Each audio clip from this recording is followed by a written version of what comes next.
ഹറാമുകളെ നീ സൂക്ഷിക്കുന്നവനാവണം. എങ്കിൽ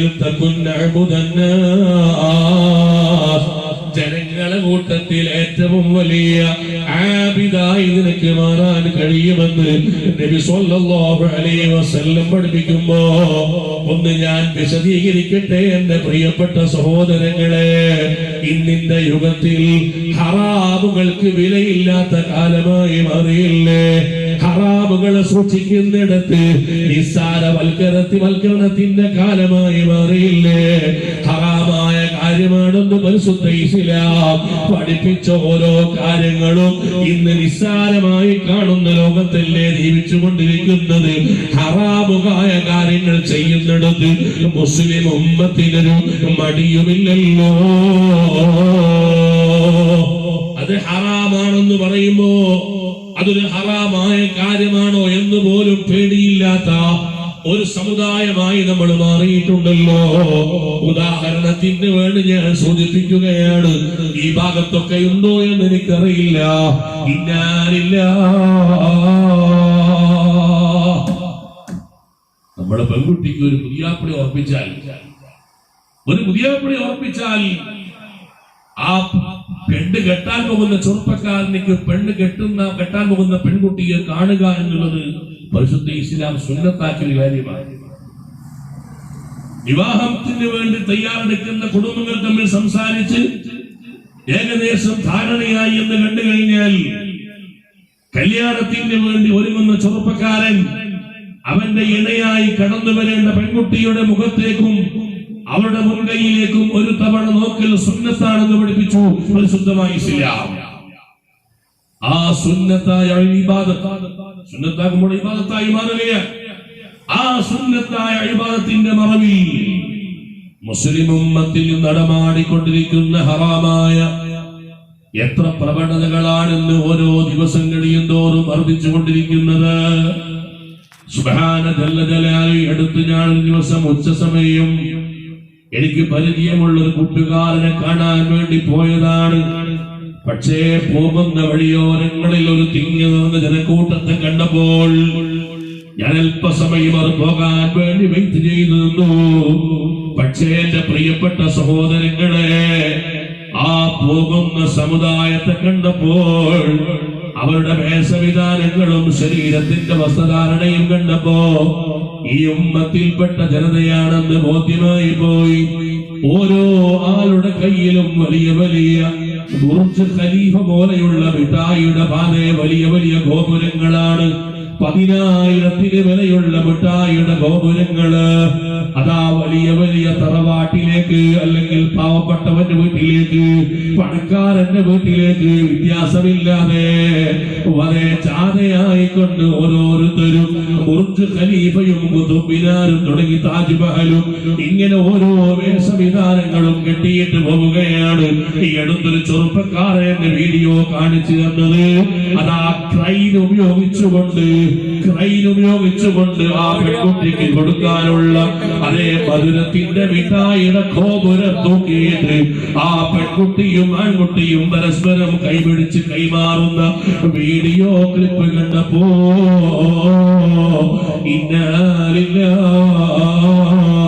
അതിനേക്കാളും വലിയ ഗുരുതരമായ അപകടം എവിടെയാണെന്നറിയോ?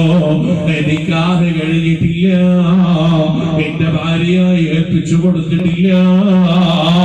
കല്യാണത്തിന്റെ ഏറ്റവും വലിയ മർമ്മപ്രധാനമായ നിക്കാഹ് എന്ന കാർമികത്വത്തിന്റെ മുമ്പ് ആ പെൺകുട്ടിയും ആൺകുട്ടിയും അതാ കാണാൻ ഒന്നിച്ചു വരികയാണ്.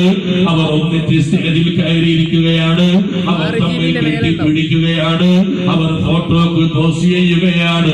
തൊട്ടിപ്പുറത്ത് നിന്നുകൊണ്ട് പ്രിയപ്പെട്ട ജന്മം നൽകിയ ബാപ്പ, ജന്മം നൽകിയ ഉമ്മ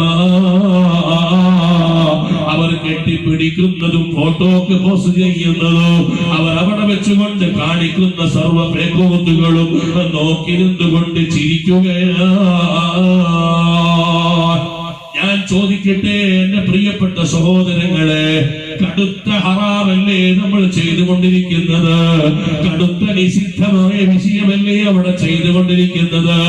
വിവാഹത്തിന് മുമ്പ്, നിക്കാഹി എന്ന കാർമികത്വത്തിന് മുമ്പ് ഒരു അന്യ പുരുഷനിക്ക് എവിടെയാണ് ഒരു അന്യ പെണ്ണുമായി ഒന്നിച്ചിരിക്കാൻ ഇസ്ലാം അനുവാദം കൊടുത്തിട്ടുള്ളത്. എന്ന് മാത്രമല്ല, നിക്കാഹിന് മുമ്പ് ചെറുപ്പക്കാരൻ പെണ്ണ് ഉറപ്പിച്ചു എന്ന പേര് പറഞ്ഞ് വൈകുന്നേരങ്ങളിൽ പെണ്ണിന്റെ വീട്ടിലേക്ക് വരികയാണ്. അവന്റെ ബൈക്കിന്റെ പിറകിൽ നിർത്തിയിട്ട് കറങ്ങാൻ കൊണ്ടുപോവുകയാണ്. അതിനെല്ലാം ഈ ബാപ്പ സമ്മതം കൊടുക്കുകയാണ്. ഈ ഉമ്മ അതിനു വേണ്ടി പെർമിഷൻ കൊടുക്കുകയാണ്. ഓ പ്രിയപ്പെട്ട ഉപ്പ, പ്രിയപ്പെട്ട ഉമ്മ, പരിശുദ്ധ ഇസ്ലാമിന്റെ ഭാഷയിൽ ഞാനെന്ന് പറഞ്ഞോട്ടെ, നിങ്ങൾ എന്നോട് ദേഷ്യം പിടിക്കണ്ട. പരിശുദ്ധ ഇസ്ലാമിന്റെ നിയമമാണ് ഞാൻ പറയുന്നത്.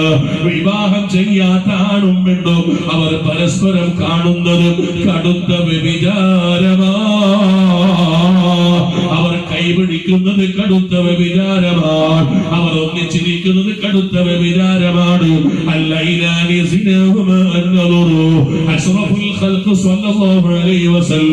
എത്ര സ്പഷ്ടമായിട്ടാണ് ഈ ഉമ്മത്തിനെ പഠിപ്പിച്ചിട്ടുള്ളത്. രണ്ട് കണ്ണുകൊണ്ട് കാണുന്ന പ്രവണത അത് വ്യഭിചാരമാണ്. ഒരർത്ഥത്തിൽ ഹദീസിന്റെ വെളിച്ചത്തില് സ്വന്തം മകളെ വ്യഭിചരിക്കാൻ വേണ്ടി പെർമിഷൻ കൊടുക്കുന്ന ബാപ്പമാരായി, ഉമ്മമാരായി ഈ ഉമ്മത്തിലെ മാതാപിതാക്കൾ പിഴച്ചു പോകുന്നുവോ, അതപ്പതിച്ചു പോകുന്നുവോ? അല്ലാഹു നമ്മളെ കാത്തുരക്ഷിക്കട്ടെ. ഈമാൻ കെട്ടി മരിക്കണമെന്ന് ആഗ്രഹിക്കുന്ന എന്റെ പ്രിയപ്പെട്ട സഹോദരങ്ങളെ, ഹറാമായ പ്രവർത്തനങ്ങളിൽ നിന്ന് മാറി നിൽക്കാതെ, ഹറാമുകളെ സൂക്ഷിക്കാതെ പടച്ച റബ്ബിലേക്ക് പോകുമ്പോൾ ഈമാനോടെ പോകാൻ കഴിയില്ല. കല്യാണത്തിൽ ഇത്തരം തോന്നിവാസങ്ങൾ ചെയ്യുന്നു എന്ന് മാത്രമല്ല, അതിനേക്കാൾ അപ്പുറം ഗുരുതരമായ അപകടം ആ ചെയ്തു കൂട്ടിയ ഹറാമായ പച്ചയായ വ്യഭിചാരം. അത് ഫോട്ടോ എടുത്ത് വീഡിയോ എടുത്ത് സോഷ്യൽ മീഡിയയിലൂടെ അപ്ലോഡ് ചെയ്ത് അവതരിപ്പിക്കുകയാണ്. അവിടെ ജനങ്ങൾ മുഴുവനും അത് കാണുകയാണ്. ലോകമെമ്പാടുമുള്ള ജനങ്ങൾക്ക് എന്റെ മകൻ വ്യഭിചരിച്ചിരിക്കുന്നു, എന്റെ മകൻ വ്യഭിചാരം ചെയ്തിരിക്കുന്നു എന്ന് വിളിച്ചു പറയുന്ന രൂപത്തിലേക്ക് ഇസ്ലാം കടുത്ത ഹറാമാക്കിയ, നിഷിദ്ധമാക്കിയ ഈ പ്രവണതകളെ പ്രചരിപ്പിക്കുക കൂടി ചെയ്യുന്ന തോന്നിവാസം ഈ ഉമ്മത്തിൽ മാത്രം വ്യാപകമായല്ലോ. അതുകൊണ്ട് ഗൗരവത്തോടുകൂടി ഞാൻ പറയുന്നു, അല്ലാഹുവിലേക്ക് മടങ്ങണമെന്ന ചിന്തയോടും റബ്ബിലേക്ക് മടങ്ങുമോ ഈമാനോട് മടങ്ങണമെന്ന് ആഗ്രഹിക്കുന്നവർ ഹറാമുകളിൽ നിന്ന് മാറി നിൽക്കണം. അഷ്റഫുൽ ഖൽഖായ മുഹമ്മദുർ റസൂലുള്ളാഹ് സ്വല്ലല്ലാഹു അലൈഹി വസല്ലം പാവപ്പെട്ട എന്നെയും നിങ്ങളെയും ഉപദേശിച്ചതുപോലെ ഈ ദുനിയാവിലെ ജീവിതം അടിച്ചു പൊളിക്കാനുള്ളതല്ല. ഈ ദുനിയവിയായ ജീവിതം ചിരിച്ചു കളിച്ചു തീർക്കാനുള്ളതല്ല. ഈ ദുനിയവിയാവിലെ ജീവിതം ആനന്ദത്തിൽ ആറാടിയിട്ട് കൊല്ലാനുള്ളതല്ല. കണ്ടില്ലേ നിങ്ങൾ ഹബീബ് മുഹമ്മദുർ റസൂലുള്ളാഹ് സ്വല്ലല്ലാഹു അലൈഹി വസല്ലം ഞങ്ങൾ മദീന പള്ളിയിലേക്ക് കയറി വരിക. ആ സമയത്ത് മദീന പള്ളിയുടെ ചെരുവിൽ നിന്നുകൊണ്ട് ഒരു വട്ടം സ്വഹാബത്ത് പരസ്പരം തമാശകൾ പറഞ്ഞ് ചിരിക്കുന്ന രംഗം ഹബീബ് സയ്യിദുനാ റസൂലുള്ളാഹി ഞങ്ങൾ കാണുകയാണ്. സ്വഹാബത്ത് പള്ളിക്കോലായിരുന്നുകൊണ്ട് ചിരിക്കുന്ന കണ്ടപ്പോൾ, മദീന പള്ളിയിൽ ചിരിക്കുന്നതായി കണ്ടപ്പോൾ അല്ലാഹുവിന്റെ റസൂൽ സ്വല്ലല്ലാഹു അലൈഹി വസല്ലം വിളിച്ചു അവരെ, ചോദിച്ചു, ലിമ ദഹികതും യാ സ്വഹാബ, നിങ്ങളെന്തേ ചിരിക്കാൻ കാരണം? നിങ്ങളെന്തേ ചിരിക്കാൻ കാരണം? ആ സമയത്ത് സ്വഹാബത്ത് പറഞ്ഞു, നബിയേ, ഞങ്ങൾ ചില തമാശകൾ പറഞ്ഞുകൊണ്ട് ചിരിച്ചതാണ്. ഇന്നിപ്പോൾ റീൽസിന്റെ കാലമാണ്. എപ്പോഴും റീൽസ് കാണാൻ താല്പര്യപ്പെടുകയാണ്. കോമഡികൾക്ക് പിന്നാലെ നമ്മുടെ സമയം കളയുന്ന കാലമാണ്. ഓ ഉമ്മമാരെ, ചെറുപ്പക്കാരെ, ഹബീബായ തങ്ങൾ ചോദിക്കുന്നു, നിങ്ങൾ ഇവിടെ എന്തേ ചിരിക്കാനുള്ള കാരണം? അവർ പറഞ്ഞത്, നബിയെ, തങ്ങളൊരു തമാശ പറഞ്ഞതാണ്. ആ സമയത്ത് മുത്തായ തങ്ങൾ കൊടുത്തൊരു മറുപടിയുണ്ട്. ഓ സ്വഹാബാ, ലൗ തഅലമൂന മാ അഅലമു ലളഹികതും ഖലീലാ വലബകൈതും കസീറാ. ലൗ തഅലമൂന മാ അഅലമു, ഞാൻ അറിഞ്ഞ വിഷയങ്ങളെങ്ങാനും നിങ്ങൾ അറിഞ്ഞിരുന്നുവെങ്കിൽ രാജാവായ റബ്ബ് സുബ്ഹാനഹു തആല എനിക്ക് എല്ലാ വിവരങ്ങളും തന്നിട്ടുണ്ട്. നാളെയുടെ യാമങ്ങൾ ഇവിടെ എന്തൊക്കെ നടക്കുമെന്നുള്ളത് ഖബറിൽ കൊണ്ടുപോയി വെച്ചാലുണ്ടാകുന്ന ദുരന്തങ്ങള്, മഹ്ശറയും ഹിസാബും മീസാനും സിറാത്തും എല്ലാം എന്റെ റബ്ബ് എനിക്ക് വിവരം തന്നിട്ടുണ്ട്. അതുകൊണ്ട് ലൗ തഅലമൂന മാ അഅലമു ലളഹിഖ്തും ഖലീലാ വലബഖൈതും കസീറാ. എനിക്ക് എന്റെ റബ്ബ് അറിയിച്ചു തന്ന വിഷയങ്ങൾ മുഴുവനും ഞാൻ നിങ്ങൾ അറിഞ്ഞിരുന്നുവെങ്കിൽ ലളഹിഖ്തും ഖലീലാ, നിങ്ങൾ അല്പം മാത്രമേ ചിരിക്കുമായിരുന്നുള്ളൂ. വലബഖൈതും കസീറാ, നിങ്ങൾ ധാരാളം കരയുമായിരുന്നു. നിങ്ങൾക്ക് ചിരിക്കാൻ കഴിയില്ല, നിങ്ങൾക്ക് ചിരി വരൂല. എത്ര തമാശകൾക്ക് പിറകെയും നിങ്ങൾക്ക് പോകാൻ കഴിയില്ല. എല്ലാ സമയത്തും നിങ്ങൾ എനിക്ക് കിട്ടിയ വിവരം അറിഞ്ഞിരുന്നുവെങ്കിൽ നിങ്ങൾ ധാരാളം കരയുമായിരുന്നു. സഹോദരങ്ങളെ, സഹോദരിമാരെ, പാവപ്പെട്ട ഞാൻ എന്റെ വാപ്പ മരിച്ചപ്പോൾ കരഞ്ഞിട്ടുണ്ട്, എന്റെ ഉമ്മ മരിച്ചപ്പോൾ ഞാൻ കരഞ്ഞിട്ടുണ്ട്, എന്റെ മക്കളുടെ എന്റെ കുടുംബത്തിൽപ്പെട്ട പലരും മരിച്ചു പോയപ്പോൾ ഞാൻ കരഞ്ഞിട്ടുണ്ട്. എന്നെ ഞാനാക്കി എന്റെ മന്ദിരായ ഉസ്താദിന്റെ മരണ വാർത്ത കേട്ടപ്പോൾ ഞാൻ കരഞ്ഞു പോയിട്ടുണ്ട്. എന്നാൽ ഞാൻ ചോദിക്കട്ടെ, എന്റെ സ്വന്തത്തിൽ ആഖിറം ചിന്തിച്ച് എന്റെ പാരത്രിക ജീവിതത്തിലേക്കുള്ള യാത്രയെ കുറിച്ച് ഓർത്ത് ഏതെങ്കിലും ഒരു സെക്കൻഡിൽ കരയാ എന്റെ കണ്ണിൽ കണ്ണുനീരുണ്ടായിട്ടുണ്ടോ? നിങ്ങൾക്ക് കരയാൻ സമയം കിട്ടിയിട്ടുണ്ടോ? മഹാന്മാര് മുഴുവനും കരയുകയായിരുന്നില്ലേ? അവർക്കെവിടെയാ ചിരിക്കാൻ സമയം കിട്ടിയത്? അവരെപ്പോഴാ ചിരിച്ചിട്ടുണ്ടായിരുന്നത്? ഇസ്ലാമിക റിപ്പബ്ലിക്കിന്റെ രണ്ടാമത്തെ ഖലീഫ സയ്യിദുനാ ഉമർ ഇബ്നുൽ ഖത്താബ് റളിയല്ലാഹു അൻഹുവിനെ പരിചയമില്ലേ ഉമ്മമാരെ? കിസ്റാക്കടിക്കും കൈസറും വിറക്കുന്നതാ, മിസ്റിൽ മുഖൈഖിസ് കേട്ടുടൻ ഞെട്ടുന്നതാ. അവരാണ് അമീറുൽ മുഅ്മിനീൻ ഉമറല്ലോ, ജനസേവകന്മാർ കുല്ലിമാമാണല്ലോ. അന്ന് രാജ്യം ഭരിച്ച ഏറ്റവും വലിയ ഭരണാധികാരികളായ കിസ്റാ ചക്രവർത്തിയും കൈസർ ചക്രവർത്തിയും ഈജിപ്തിന്റെ ഭരണാധികാരിയായ മുഖൈഖിസ് രാജാവ് അടക്കമുള്ള കക്ഷികള് ഉമറിന്റെ പേര് കേട്ടാൽ മുഴുവനും ഞെട്ടിപ്പോകുമാര്.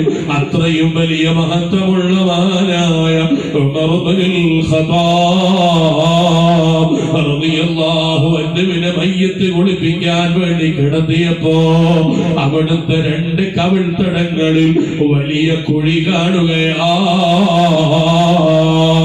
കവിൾത്തടങ്ങളിൽ കുഴി കണ്ടപ്പോ മകനായ അബ്ദുല്ലാഹി ഇബ്നു ഉമർ റളിയല്ലാഹു അൻഹുവിനോട് സ്വഹാബത്ത് ചോദിച്ചില്ല, മോനെ അബ്ദുല്ലാഹ്, വാപ്പന്റെ കവിളിൽ രണ്ട് കുഴി കാണുന്നല്ലോ, രണ്ട് ചാല് കാണുന്നല്ലോ, എന്ത് പറ്റിയതാണെന്ന് ചോദിക്കുമ്പോ അബ്ദുല്ലാഹിബ്നു തങ്ങൾക്ക് പറയാനുള്ള മറുപടി അത് മറ്റൊന്നുമല്ല, വാപ്പ കരഞ്ഞിട്ട് കണ്ണുനീരൊലിപ്പിച്ച് കവിൾത്തടങ്ങളിൽ ചാല് വീണ് പോയതാ. നമ്മൾ എവിടെയാ കരഞ്ഞത് എന്റെ പ്രിയപ്പെട്ട സഹോദരാ? നമ്മൾ എപ്പോഴാ കരഞ്ഞത്? സ്വന്തം കാര്യം ഓർത്തുകൊണ്ട് പ്രിയപ്പെട്ട ഉമ്മമാരെ, സുബ്ഹാനല്ലാഹ്, നിങ്ങൾ കണ്ടില്ലേ പഴയ കാലത്ത് ജീവിച്ച ഒരു ആത്മീയ ജ്യോതിഷായ ഒരു കവി, മഹാനായ ഒരു കവി അവിടുന്ന് പാടിയൊരു പദ്യമുണ്ട്. ലഖദ് ഹാതഫത് ഫീ ജുൻഹി ലൈലിൻ ഹമായിമു അലഫാനൻ വഗിനൻ വഇന്നി ലനായിമു കദ ذهبت وبيت الله لو كنت عشقا لما سابقتني بالبكاء البهائم وأزعم أنيها منذ صبابتي لربي ولا أبكي وتبكي البهائم. പാതിരാ സമയത്ത് മരങ്കോ ചുന്ന മകരമാസ തണുപ്പുള്ള രാത്രിയില് എല്ലാവരും നിശബ്ദതയിൽ കിടന്നുറങ്ങുമ്പോ ഈ മഹാനായ മനുഷ്യൻ തഹജ്ജുദിന് വേണ്ടി എഴുന്നേറ്റതാണ്. വുളൂ ചെയ്യാൻ വേണ്ടിയിട്ട് വീട്ടിന്റെ കോലായി ഇറങ്ങിയപ്പോ വീട്ടുമുറ്റത്തുള്ള മരത്തിന്റെ ചില്ലകൾക്കിടയിൽ നിന്ന് പൈനാങ്കിളിയുടെ ശബ്ദം കേൾക്കുന്നു. വീടിന്റെ മുകളിൽ നിന്ന് മാടപ്രാവുകൾ ഇങ്ങനെ ശബ്ദമുണ്ടാക്കുന്നത് മാടപ്രാവിന്റെ കരച്ചിൽ കേൾക്കുകയാണ്. ഗോലവനത്തിൽ നിന്ന് ഹിംസജന്തുക്കളായ പല ജീവജാലങ്ങളും വലിയ ശബ്ദമുണ്ടാക്കുകയാണ്. പാതിരാ സമയത്ത് എല്ലാവരും കിടന്നുറങ്ങുമ്പോ മാടപ്രാവ് എഴുന്നേറ്റ് കരയുന്നത് കേൾക്കുന്നു. പൈനാങ്കിളിയുടെ കരച്ചിൽ കേൾക്കുന്നു. മഹാനവിടെ നിന്നിട്ട് അവിടുന്ന് ചിന്തിക്കുന്നു, യാ അല്ലാഹ്, ആകാശത്തിന്റെ ചുവട്ടിൽ ഭൂമിക്ക് മീതെ നീ ഏറ്റവും വലിയ ആദരവിന്റെ അടയാളമായി തന്നുകൊണ്ട് ബഹുമാനിച്ച ഏകവർഗമായ മനുഷ്യൻ, ആ മനുഷ്യ കൂട്ടത്തിൽപ്പെട്ട ഞാൻ നിനക്ക് വേണ്ടി ശുക്ർ ചെയ്യാൻ 2 റക്അത്ത് നിസ്കരിക്കാൻ പാതിരാ സമയത്ത് എഴുന്നേറ്റ് വുളൂ ചെയ്യാൻ നോക്കുമ്പോ എന്നെക്കാൾ മുമ്പ് എഴുന്നേറ്റ് മാടപ്രാവ് നിനക്ക് വേണ്ടി തസ്ബീഹ് ചൊല്ലിയല്ലോ അല്ലാഹ്. ഏറ്റവും നിന്നെ പേടിയുള്ളവൻ ഞാനാണെന്നാ വിചാരിച്ചു പോയത്. ഏറ്റവും നിനക്ക് ശുക്ർ ചെയ്യുന്ന അടിമ ഞാനാണെന്നാണ് വിചാരിച്ചു പോയത്. പക്ഷേ ഞാൻ എഴുന്നേൽക്കുന്നതിന്റെ എത്രയോ മണിക്കൂറുകൾക്ക് മുമ്പ് മാടപ്രാവ് എഴുന്നേറ്റല്ലോ, പൈനാങ്കിളി എഴുന്നേറ്റല്ലോ, കോഴികൾ എഴുന്നേറ്റ് ശബ്ദമുണ്ടാക്കിയിട്ട് നിനക്ക് തസ്ബീഹ് ചൊല്ലിയല്ലോ. നിന്റെ ഏറ്റവും നല്ല നന്ദിയുള്ള അടിമയാണ് ഞാനെന്ന് വാദിച്ചത് പച്ചക്കള്ളമാണല്ലോ. എന്നെക്കാൾ ബുദ്ധിയുള്ള അടിമകളായി ഈ ലോകത്ത് മാടപ്രാവുകളുണ്ടല്ലോ. സഹോദരങ്ങളെ, ഞാൻ ചോദിക്കട്ടെ, അള്ളാന്റെ ഭൂമിയിൽ ചിരിക്കുന്ന ഏകജീവി ആരാ? ഏകജീവി, ചിരിക്കുന്ന ജീവി ആരാ? പോലെ ചിരിക്കുന്നു എന്ന് പറയാൻ പറ്റിയ ജീവി ആരാ?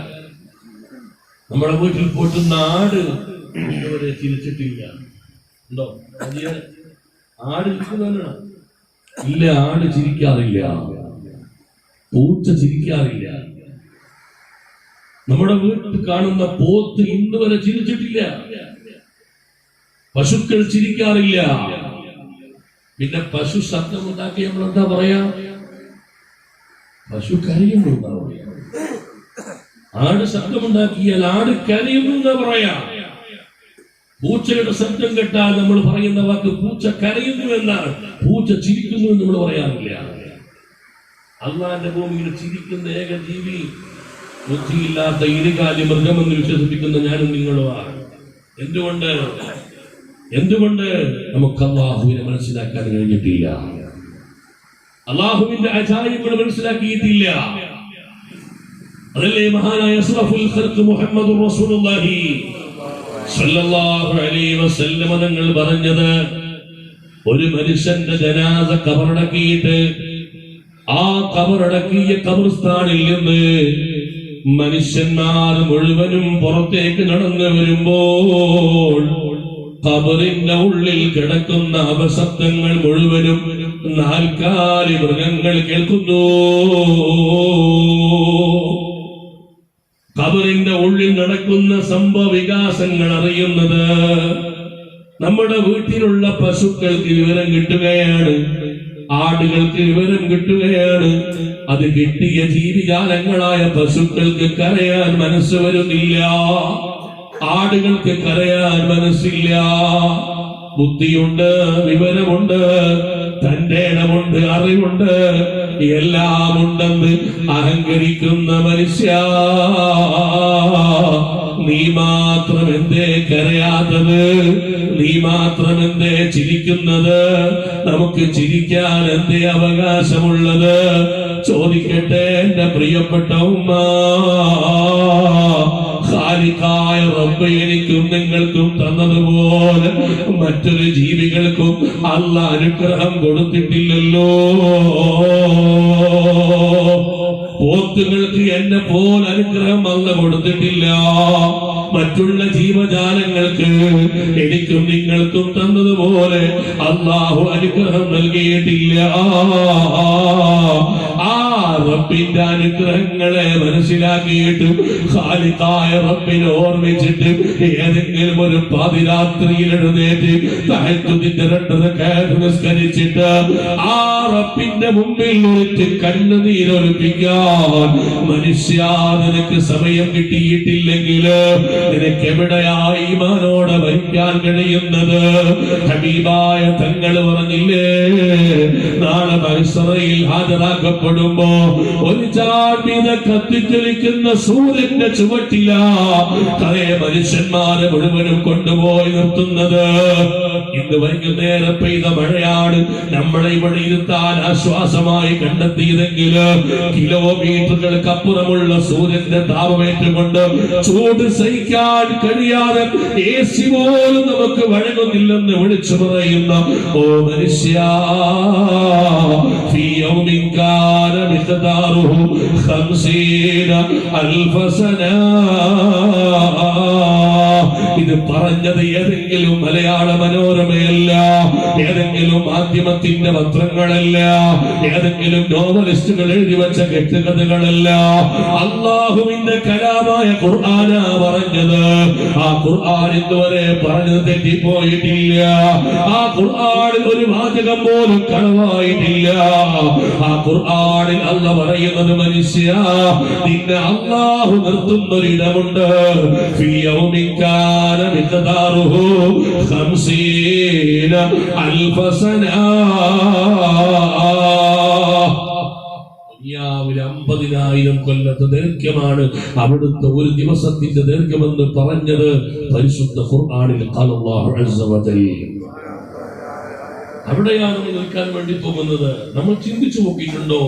ഒരൊറ്റ ദിവസം ഏതെങ്കിലും ഒരു രാത്രി കിടന്നുറങ്ങാൻ വേണ്ടി പോകുമ്പോ ലൈറ്റ് ഓഫ് ചെയ്തുകൊണ്ട് കണ്ണടച്ചു പിടിച്ചിട്ട് നാളെയുടെ യാമങ്ങളില് നമ്മുടെ ശരീരത്തിലെ വസ്ത്രങ്ങളെല്ലാം അഴിച്ചു മാറ്റിയിട്ട് മറ്റുള്ളവർ വന്ന് നമ്മെ കുളിപ്പിച്ചിട്ട് 3 കഷ്ടം തുണിയിൽ പൊതിഞ്ഞു കൊണ്ടുപോയി നമ്മെ കൊണ്ടുപോയി കിടത്തുന്ന ഖബറെന്ന ഇരുട്ടിന്റെ അറയെ കുറിച്ച്, നാളെ അല്ലാഹു ഹാജരാക്കപ്പെടുന്ന മഹ്ശറയെ കുറിച്ച്, അവിടെ വെച്ചുള്ള വിചാരണയെ കുറിച്ച് ഏതെങ്കിലും ഒരു രാത്രിയിൽ ഓർമ്മിക്കാൻ എനിക്ക് നിങ്ങൾക്ക് സമയം കിട്ടിയിട്ടുണ്ടോ? എന്റെ പ്രിയപ്പെട്ട സഹോദരങ്ങളെ, അല്ലാഹു നമ്മുടെ ഖൽബ് നന്നാക്കി തരട്ടെ.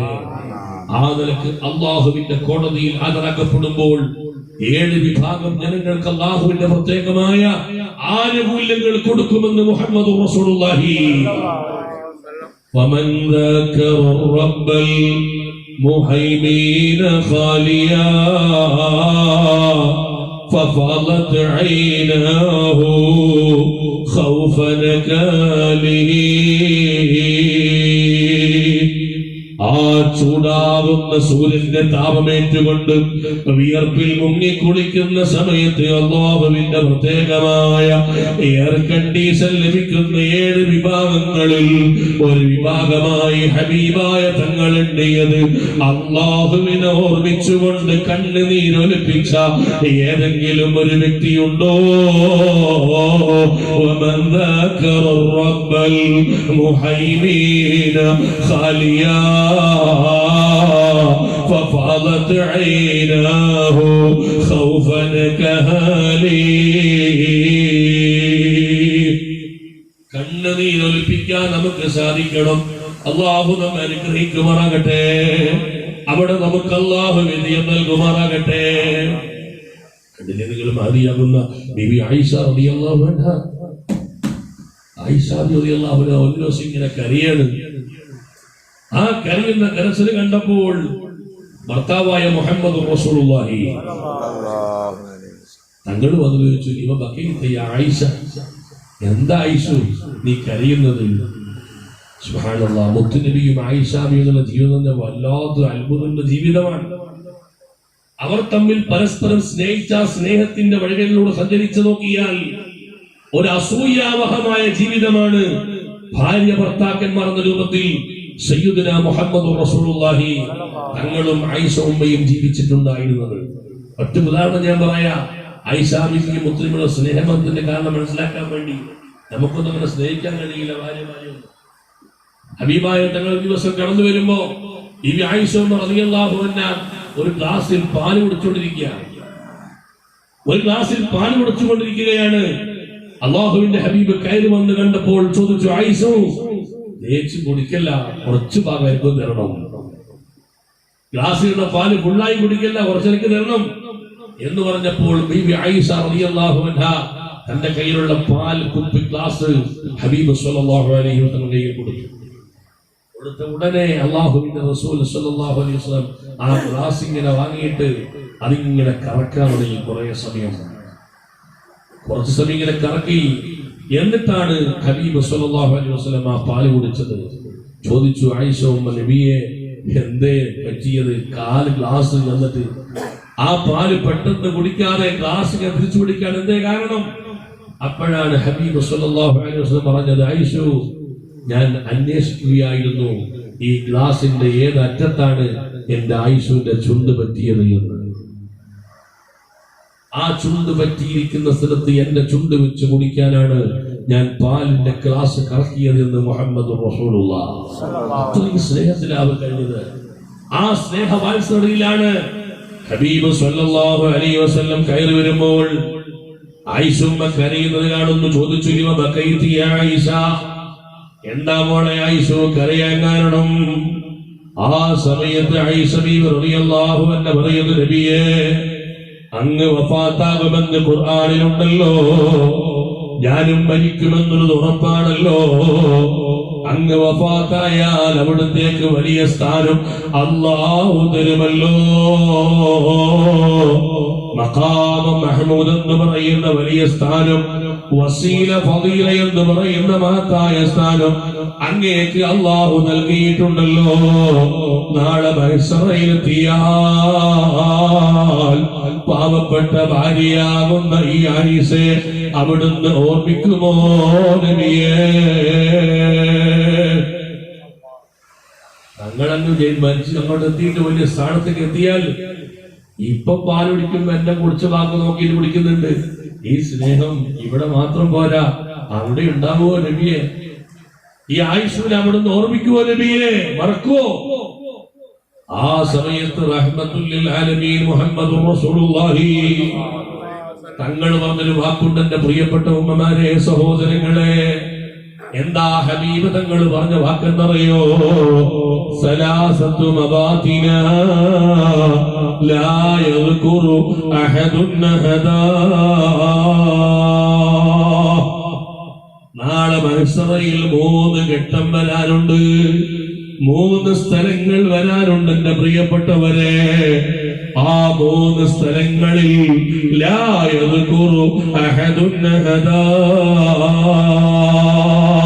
ഒരാളും മറ്റൊരാളെ ഓർമ്മിക്കാത്ത സ്ഥലമാണെന്ന് മുഹമ്മദുർ റസൂലുള്ളാഹി. ഭാര്യ ഭർത്താവിനെ ഓർമ്മിക്കൂല, മക്കൾ ഉപ്പയെ ഓർമ്മിക്കൂല, മാതാപിതാക്കൾ മക്കളെ ഓർമ്മിക്കൂല, മുല കുടിക്കുന്ന മക്കളെ മുല കൊടുക്കുന്ന ഉമ്മമാർ മറന്നുപോകുന്ന സ്ഥലം 3 സ്ഥലം മഹ്ശറയിലുണ്ടെന്ന് സയ്യിദുനാ റസൂലുള്ളാഹി. അല്ലാഹു നമ്മളെ കാത്തുരക്ഷിക്കട്ടെ. ഓർമ്മിക്കാൻ എനിക്ക് കഴിയില്ലെന്നാ ഹബീബിന്റെ മറുപടി. ആയിഷ ഉമ്മയോടാ പറയുന്നത്. അതിലേറ്റവും പ്രധാനപ്പെട്ട ഒരു സ്ഥലം ഏതാണെന്നറിയോ സഹോദരിമാരെ? ഇന്നൽ മീസാൻ.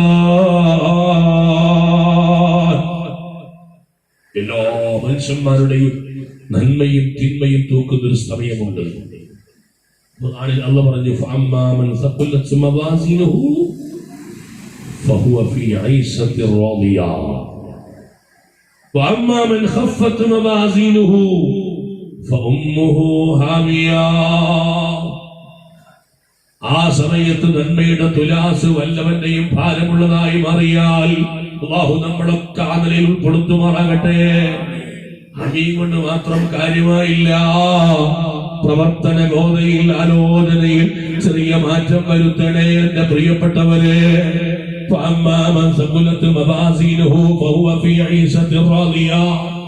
അവന്റെ ഭാരം അതേത്തുലാസിൽ ഭാരമുള്ളതായി മാറിയാൽ അവൻ സംതൃപ്തമായ ജീവിതത്തിലായി മാറുമെന്നും അവന്റെ തുലാസ് ഭാരം കുറഞ്ഞു പോയാൽ അവന്റെ മടക്ക സ്ഥലം ചോദിക്കുന്നു എന്താണ് ഹാവിയ എന്ന് പറഞ്ഞാൽ നിങ്ങൾക്കറിയുമോ? അവിടെ ഖുർആൻ തന്നെ മറുപടി പറയുന്നു, അതികഠിനമായ ചൂടുള്ള നരകമാണ് കേട്ടോ. ഒരാൾക്കും മറ്റൊരാളെ സഹായിക്കാൻ പറ്റാത്ത, ഒരാളും മറ്റൊരാളെ ഓർമ്മിക്കാത്ത, ഒരാളും മറ്റൊരാളെ കുറിച്ച് ചിന്തിക്കാത്ത ഏറ്റവും വലിയ നിർണായകമായ 3 ഘട്ടങ്ങളിൽ അതിപ്രധാനമായ ഒരു ഘട്ടമായ മീസാനിൽ ഓ പ്രിയപ്പെട്ടവരെ നമുക്ക് രക്ഷപ്പെടേണ്ടതില്ലേ? റഹ്മത്തുൽ ആലമീനായ തങ്ങൾ ഈ ഉമ്മത്തികളായ നമ്മളോട് സ്നേഹമുള്ളതിനാൽ നമ്മുടെ നന്മയൊന്ന് ഭാരമുള്ളതായി തീരാൻ അവിടെ ഈ ഉമ്മത്തികൾ രക്ഷപ്പെടാൻ ആഖിറത്തിലേക്കുള്ള യാത്ര സന്തോഷമാവാൻ ആ നേതാവ് അനുയായികളായ എന്നെയും നിങ്ങളെയും പഠിപ്പിച്ചൊരു വാക്കുണ്ട്. ആ അനുയായികളായ എന്നെയും നിങ്ങളെയും ഓർമ്മപ്പെടുത്തിയൊരു വാചകമുണ്ട്. ഏതാണ് ആ വാചകമെന്നറിയോ? എന്റെ പ്രിയപ്പെട്ട ഉമ്മമാരെ നിങ്ങളൊന്ന് ശരിക്കും ശ്രദ്ധിക്കണം. ഹബീബായ തങ്ങൾ പറയാണ്, കലിമത്താനി ഖഫീഫത്താനി അലൽ ലിസാൻ സഖീലത്താനി ഫിൽ മീസാൻ ഹബീബത്താനി ഇലർ റഹ്മാൻ. ഈ ദുനിയാവിൽ ഫിത്നയും ഫസാദും ഗീബത്തും നമീമത്തും മറ്റുള്ള തോന്നിവാസങ്ങളും പറഞ്ഞ് സമയം കൊല്ലുന്നതിന് പകരം അനാവശ്യ വർത്തമാനങ്ങൾ പറഞ്ഞ് അതാതിന്റെ മലക്കുകൾക്ക് പണിയാക്കുന്നതിന് പകരം എന്റെ പ്രിയപ്പെട്ട ഈമാനുള്ള ഉമ്മ 2 വാക്ക് നിങ്ങൾ പതിവായി ചൊല്ലിക്കോ. 2 കലിമത്ത് നിങ്ങൾ ധാരാളം പറഞ്ഞോ. പറയുന്നത് ഷാഫിലെ തീഫിയല്ല, ആരംഭ ഹബീബായ മുഹമ്മദുർ റസൂലുള്ളാഹിയാണ്. ഈ ഉമ്മത്തിങ്ങൾക്ക് രക്ഷയ്ക്ക് വേണ്ടി നിയോഗിക്കപ്പെട്ട നേതാവാണ്. എല്ലാ ഉമ്മത്തികളും സ്വർഗത്തിൽ കടക്കണമെന്ന് ആശിച്ച നേതാവാണ്. ആ നേതാവിന്റെ പ്രഖ്യാപനം എന്താണെന്നറിയോ? അൽ കലിമത്താനി ഖഫീഫത്താനി അലൽ ലിസാൻ. നാവ് കൊണ്ട് പറയാൻ എളുപ്പമുള്ള 2 വാചകമുണ്ട്. ആ 2 വാചകത്തെ കുറിച്ച് ഒന്നുകൂടി വിശദീകരിച്ച് അല്ലാഹുവിന്റെ റസൂൽ പരിചയപ്പെടുത്തുന്നത് ഹബീബത്താനി ഇലർ റഹ്മാൻ. ഖാലിഖായ റബ്ബിന് വലിയ ഇഷ്ടമുള്ള വാക്കാ. അല്ലാഹുവിന് ഏറെ ഇഷ്ടമുള്ള 2 കലിമത്തുകളാ. നിർത്തിയില്ല റസൂൽ വീണ്ടും പറയുന്നത് വസഖീലത്താനി ഫിൽ മീസാൻ. ഏറ്റവും വലിയ മനുഷ്യന്റെ പ്രതിസന്ധി ഘട്ടമായ മീസാനിന്റെ സമീപത്ത് അവനിക്ക് ആശ്വാസം നൽകുമാറ്, മീസാനിൽ വലിയ ഭാരമുണ്ടാക്കുന്ന, മീസാനിൽ വലിയ കനമുണ്ടാക്കുന്ന 2 കലിമത്ത് നിങ്ങൾ ധാരാളം പറയണേ എന്ന് പറഞ്ഞിട്ട് ഈ ഉമ്മത്തിനെ പഠിപ്പിച്ച 2 വാചകമുണ്ടല്ലോ. ഏതാണ് ആ വാചകം? നമുക്കറിയാമല്ലോ. എന്റെ പ്രിയപ്പെട്ടവരെ, മഗ്‌രിബിന്റെ സമയമാകുമ്പോ അതാ പള്ളിയിൽ നിന്ന് മഗ്‌രിബിന്റെ ബാങ്ക് വിളിക്കുന്നതിന്റെ 10 മിനിറ്റ് മുമ്പ് അല്ലെങ്കിൽ ഒരു 1/4 മണിക്കൂർ മുമ്പ് നേരത്തെ പള്ളിയിൽ വന്നിരുന്നിട്ട് സഫായിരുന്ന് ഒന്നുകൊടുത്ത് ഖിബലക്ക് മുന്നിട്ട് ആ ബാങ്കിന്റെ സമയത്തെ പ്രതീക്ഷിച്ചുകൊണ്ടിരിക്കുന്ന സമയത്തിനിടയിൽ വല്ലവന്റെയും ഗീബത്തും നമീമത്തും പറയുന്നതിന് പകരം, ഫിത്നയും ഫസാദും പറയുന്നതിന് പകരം, ഓ പ്രിയപ്പെട്ട ഉമ്മ, മഗ്‌രിബിന്റെ സമയത്ത് വൈകുന്നേരങ്ങളില് അയൽപക്കക്കാരുമായി കൂടിയിരുന്നുകൊണ്ട് അടുത്ത അയൽവാസിയായ പെൺകുട്ടിയെ കുറിച്ച് ഗീബത്ത് പറയുന്നതിന് പകരം ആ സമയത്ത് അല്പം നിശബ്ദതയോടുകൂടെ പരിപൂർണമായ മുതോടുകൂടെ പള്ളി മുസല്ലയിൽ പോയിരുന്ന് അവിടെ വെച്ചിരുന്നിട്ട് ഈ രണ്ട് വാക്ക് സുബ്ഹാനല്ലാഹി വബിഹംദിഹി സുബ്ഹാനല്ലാഹിൽ അദീം. ഈ രണ്ട് വാക്ക് ഒരു 15 മിനിറ്റ് 10 മിനിറ്റ് സമയം ചൊല്ലാൻ നമ്മുടെ നിത്യജീവിതത്തിൽ 24 മണിക്കൂറുടെ 23.25 മണിക്കൂറും മറ്റുള്ള ആവശ്യങ്ങൾക്ക് വേണ്ടി ചെലവഴിക്കും ഒരു 1/4 മണിക്കൂർ സമയം എന്റെയും നിങ്ങളുടെയും മീസാനിന്റെ തുലാസിൽ ഭാരമുള്ളതായി അമലായി കിട്ടാൻ വേണ്ടി തസ്ബീഹ് സമയം ഒരു 15 മിനിറ്റ് ചൊല്ലാൻ എന്റെ പ്രിയപ്പെട്ടവരെ നമുക്ക് സമയം കിട്ടുന്നില്ല എങ്കിൽ എവിടെയാണ് നമുക്ക് വിജയിക്കാൻ വേണ്ടി കഴിയുന്ന അല്ലാഹു കാത്തുരക്ഷിക്കുമാറാകട്ടെ. അതുകൊണ്ട് ഞാൻ സൂചിപ്പിക്കുന്നു, നമുക്ക് അല്ലാഹുവിലേക്ക് മടങ്ങുമ്പോൾ സന്തോഷത്തോടെ മടങ്ങാൻ കഴിയണം. ഇത് കണ്ണൂർ ജില്ല, കോഴിക്കോട് ജില്ല, കണ്ണൂർ ജില്ലയിൽ പള്ളിപ്പുറമ്പിനടുത്ത് നെൽക്കോടി എന്നൊരു പ്രദേശമുണ്ട്. പരിചയമുണ്ടോ? നെൽക്കോട് പരിചയമുണ്ടോ? നെൽക്കോട് അവിടെ ഒരു മഹാൻ വിശ്രമിക്കുന്നുണ്ട്. സ്നേഹബുദ്ധിയ സുന്നത്തി ജമാഅത്തിലെ ആളുകൾ മുഴുവനും നെൽക്കോട് ഉസ്താദി എന്ന പേരിൽ വിളിക്കപ്പെടുന്ന മഹാനുഭാവൻ. ആ മഹാനുഭാവനെ കുറിച്ച് പഠിക്കുമ്പോൾ അദ്ദേഹം ജീവിച്ചത് 6-ാം നൂറ്റാണ്ടിലല്ല. ആ മഹാൻ ജീവിച്ച് മരിച്ചുപോയത് ഏതെങ്കിലും ഇമാമികളുടെ നൂറ്റാണ്ടിലല്ല. വഫാത്തായിട്ട് 10-12 കൊല്ലമേ ആയിട്ടുള്ളൂ. നമ്മുടെ തൊട്ടടുത്ത ജില്ലയാകുന്ന കണ്ണൂർ ജില്ല നെല്ലിക്കോടിലാണ് ആ മഹത്തുക്കളിൽപ്പെട്ട മഹാലോകത്തോട് വിട പറഞ്ഞു പോയത്. എന്തൊരു സന്തോഷമുള്ള മരണമായിരുന്നു എന്നറിയോ നിങ്ങൾക്ക്? അവിടുത്തെ വഫാത്തിനെ കുറിച്ച് പഠിക്കുമ്പോൾ അറിയാൻ വേണ്ടി കഴിയുന്നത് 12ഓളം സ്വഭാവ ഗുണങ്ങളോടുകൂടിയാണ്, 12ഓളം സ്വന്തമായ വിശേഷത്തോടുകൂടിയാണ് ബഹുമാനപ്പെട്ട ശൈഖുനാ നെല്ലിക്കോട് ഉസ്താദ് ലോകത്തോട് വിട പറഞ്ഞു പോയത്. മഹാനവറുകൾ വഫാത്തായത് ഒന്ന് പരിശുദ്ധ റമദാനിലായിരുന്നു. രണ്ടാമത്തെ വിശേഷണം, ബഹുമാനപ്പെട്ടവർ വഫാത്തായത് രണ്ടാമത്തെ 10-ആകുന്ന മഗ്ഫിറത്തിന്റെ 10ന്റെ ആദ്യ ദിവസത്തിലായിരുന്നു.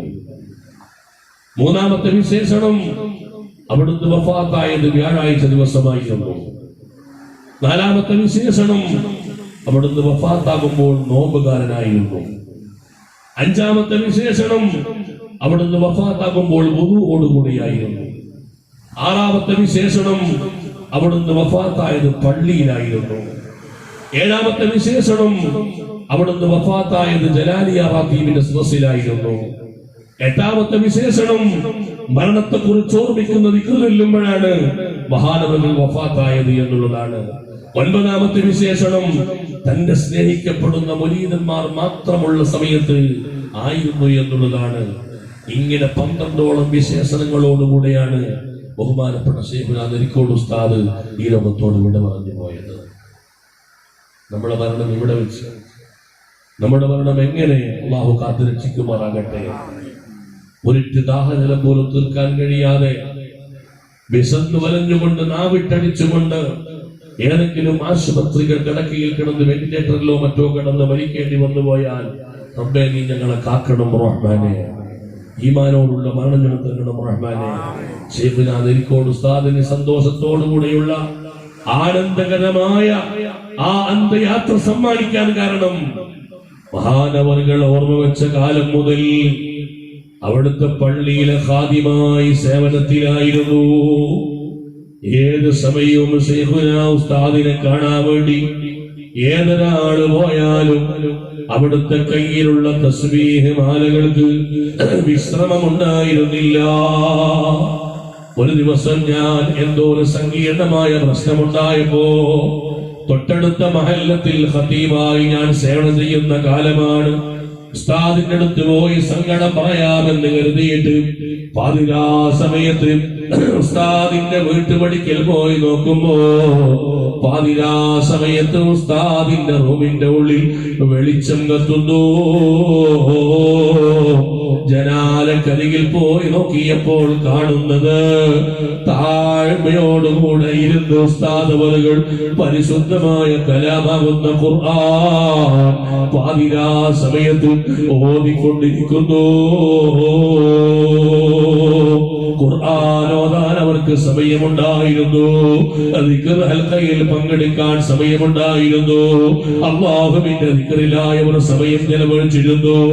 അവർക്ക് അല്ലാഹു കൊടുത്ത നിഅമത്തുകൾ മുഴുവനും റബ്ബിന്റെ പൊരുത്തത്തിലായി സമയം നീക്കിയിരുന്നു. അതുകൊണ്ട് തന്നെ റബ്ബ് സുബ്ഹാനഹു തആല കണക്കാക്കിയ സമയമെത്തിയപ്പോ ലോകത്തോട് വിട പറയുമ്പോ അവർക്ക് പേടിയുണ്ടായില്ല, അവർക്ക് ഭയപ്പാടുണ്ടായില്ല. വേദനയോടുകൂടി ഞാൻ പറയട്ടെ, പലപ്പോഴും പല മയ്യത്തുകളും മരിച്ചു എന്നറിഞ്ഞാൽ സാധുവായ ഞങ്ങളെ പള്ളിയിലെ ഉസ്താദ് എന്ന നിലക്ക് മരണം ഉറപ്പിക്കാൻ വേണ്ടി കൊണ്ടുപോകാറുണ്ട്. ആ മയ്യത്തിന്റെ സമീപത്തെത്തിയാൽ ചില മയ്യത്തുകൾ കാട്ടിച്ചു പോകുന്നത് കാണാറുണ്ട്, ചില മയ്യത്തുകൾ മൂത്രമൊഴിച്ചു പോകുന്നത് കാണാറുണ്ട്. ഇന്നാലില്ല, പല മയ്യത്തിന്റെ സമീപത്തും ഞാനോട് ചെല്ലുമ്പോൾ കാണാൻ കഴിഞ്ഞ പല ഓർമ്മകളും ഇന്ന് മനസ്സിൽ വന്നുകൊണ്ടിരിക്കുകയാണ്. ഇത് പറയുമ്പോൾ എന്റെ കൽവിലേക്ക് ഓടി വന്നൊരു മരണമുണ്ട്, അതെന്റെ ജീവിതത്തിൽ മറക്കാൻ പറ്റിയില്ല, ഒരിക്കലും മറക്കാത്ത മരണമാണ്. ഇതുപോലൊരു സ്ഥലത്ത് പ്രഭാഷണത്തിന് വേണ്ടി ഞാൻ പോയി. വയല് കഴിഞ്ഞ് എന്റെ പള്ളിയിലെത്തി 2 മണിക്കാണ്. 2 മണിയോട് അടുത്ത സമയമായിട്ടുണ്ട്. ഞാൻ ആ പള്ളിയിലേക്ക് കയറി ചെല്ലുമ്പോൾ പള്ളിയുടെ സ്റ്റെപ്പിന്റെ മുകളിൽ പ്രായമുള്ളൊരു ഉപ്പാപ്പ എന്റെ വരവും കാത്തിരിക്കുന്നു. ആ ഉപ്പാപ്പ എന്നെ കണ്ട ഉടനെ എഴുന്നേറ്റ് പൊട്ടിക്കരഞ്ഞ് കൈപിടിച്ചിട്ട്, ഉസ്താദേ ഒന്ന് വീട്ടിലേക്ക് വരുമോ, എന്റെ മകന് തീരെ സുഖമില്ല, നിങ്ങളൊന്ന് മന്ത്രിക്കണമെന്ന് പറഞ്ഞു.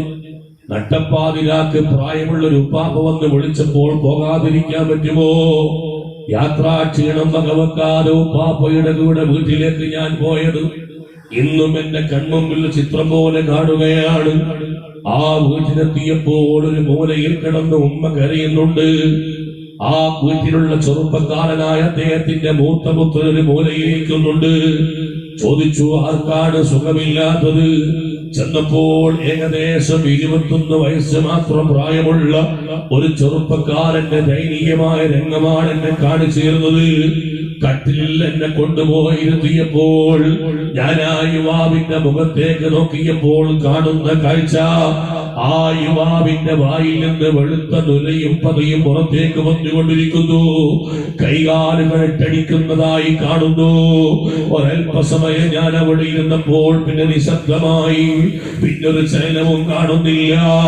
ഞാൻ ആ ചെറുപ്പക്കാരനെ മുഴുവനും ഒന്ന് മന്ത്രിച്ച് അവസാനം അല്പം വെള്ളം കൊണ്ടുവന്ന് യുവാവിന്റെ മുഖത്ത് വെള്ളം കുടഞ്ഞു. പക്ഷേ എത്ര വെള്ളം കുടഞ്ഞിട്ടും ആ യുവാവ് കണ്ണു തുറക്കുന്നില്ല.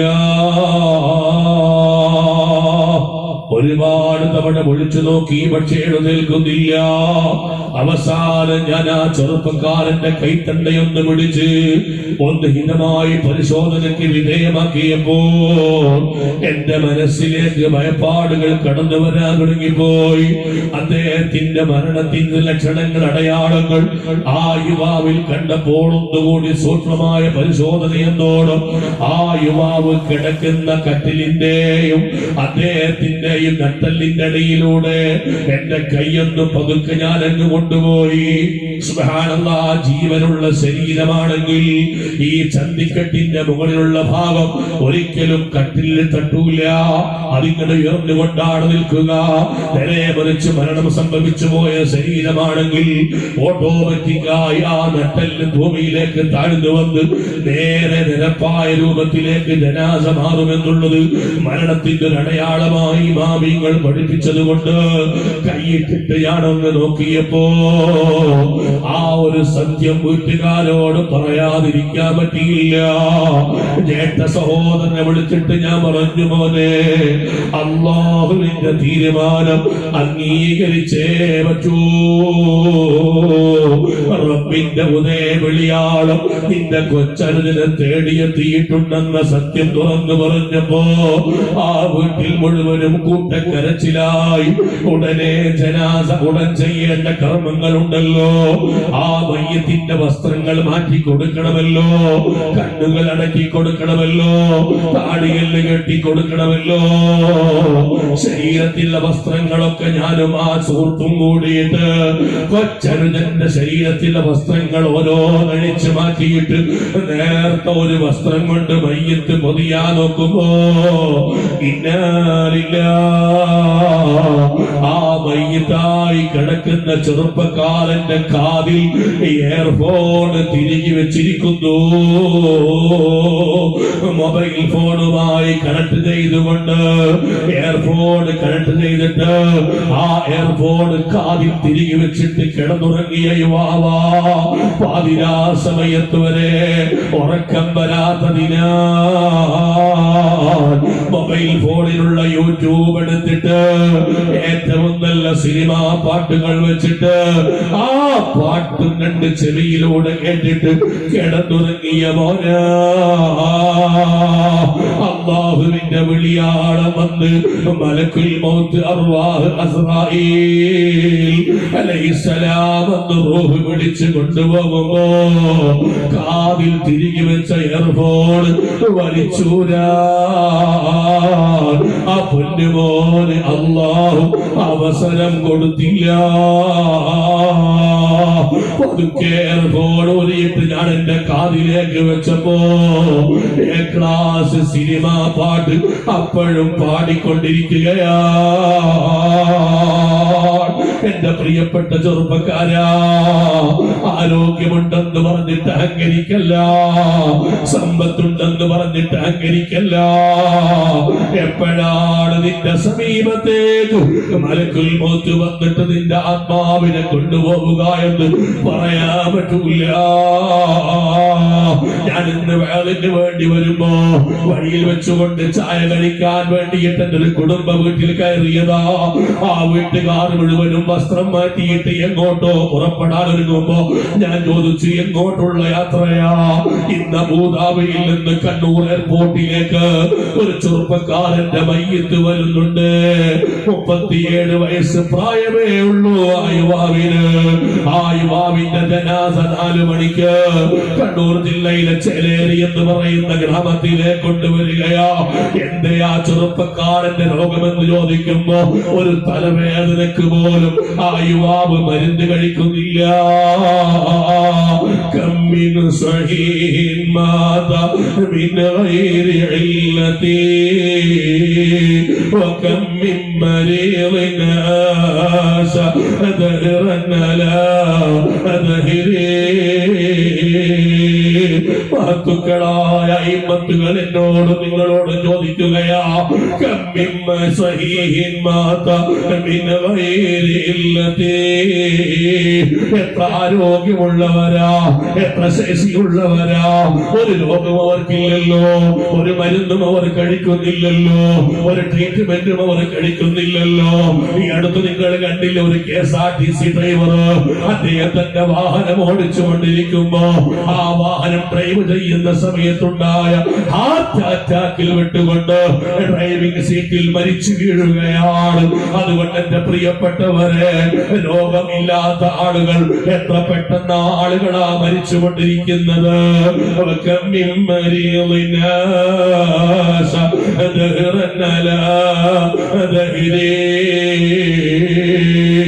ഫുട്ബോൾ ഗ്രൗണ്ടിലേക്ക് 17 കളിക്കാൻ പോയതാ. കളിക്കിടയിൽ എതിർ കളിക്കാരനുമായി ഏറ്റുമുട്ടിയതാ. ആ കളിക്കിടയിൽ ഏറ്റുമുട്ടിയപ്പോൾ അവിടെ അപകടം സംഭവിച്ചതാ. കുഴഞ്ഞു വീണ ചെറുപ്പക്കാരന് ആശുപത്രി എത്തുമ്പോഴേക്ക് മരിച്ചു എന്ന വാർത്ത വരികയാ. ആ യുവാവിന്റെ 17 വയസ്സുകാരനായ ചെറുപ്പക്കാരന്റെ ജനാസ ആംബുലൻസിൽ കൊണ്ടുവരുമ്പോ 30 കൊല്ലമായി അടുക്കളയിലെ മൂലയിൽ കിടക്കുന്ന വല്യുമ്മ പൊട്ടിക്കരയുകയാ. ഒന്ന് മരിച്ചു കിട്ടിയെങ്കിലെന്ന് ആഗ്രഹിച്ചിട്ട് അതാ മരിക്കാതെ രോഗിയായിട്ട് 3 പതിറ്റാണ്ട് കാലമായി അടുക്കളയെ റൂമിൽ കിടക്കുന്ന വല്യുമ്മ പേരെ പേരക്കുട്ടിയുടെ മയ്യത്ത് കണ്ടിട്ട് പൊട്ടിക്കറിയുന്ന കാലമാ. അതുകൊണ്ട് എപ്പോഴാ റബ്ബിന്റെ വിളിയാളം വരിക, എപ്പോഴാ റബ്ബ് നമ്മെ കൊണ്ടുപോവുക എന്ന് പറയാൻ നമുക്ക് പറ്റില്ല. പരിശുദ്ധ റമദാനിന് തൊട്ട് മുമ്പല്ലേ നമ്മളെ അവരെയും ഞെട്ടിച്ചുകൊണ്ടുണ്ടായ മരണം നമ്മൾ കാത്തു കേട്ടുപോയത്. ഇതുപോലെ മതപ്രഭാഷണ വേദികളിൽ നിറസാന്നിധ്യമായ ആത്മീയ ജ്യോതിസായി പ്രവർത്തിച്ച മഹാനായ വിശ്വമതയ പണ്ഡിതനായ ഹാഫിദ് മസ്ഊദ് സഖാഫി, അല്ലാഹുവേ ദറജ വർദ്ധിപ്പിക്കണേ അല്ലാഹ്, ഖബർ സ്വർഗ്ഗമാക്കണേ അല്ലാഹ്. തമിഴ്നാട് സ്റ്റേറ്റിലെ ഗൂഡല്ലൂരിൽ വഅദ് കഴിഞ്ഞിട്ട് പാതിരാ സമയത്ത് തന്റെ വീട്ടിലേക്ക് എത്തിയിട്ട് സുബ്ഹ് നിസ്കാരം കഴിഞ്ഞ് ചിലപ്പോൾ വിശ്രമിക്കാൻ വേണ്ടി കിടന്നതാ. പിന്നെ വിളിച്ചിട്ട് എഴുന്നേൽക്കുന്നില്ലല്ലോ. എന്റെ പ്രിയപ്പെട്ടവരെ, പ്രായം നോക്കണ്ട, വയസ്സ് നോക്കണ്ട, ആരോഗ്യം നോക്കണ്ട. കുല്ലും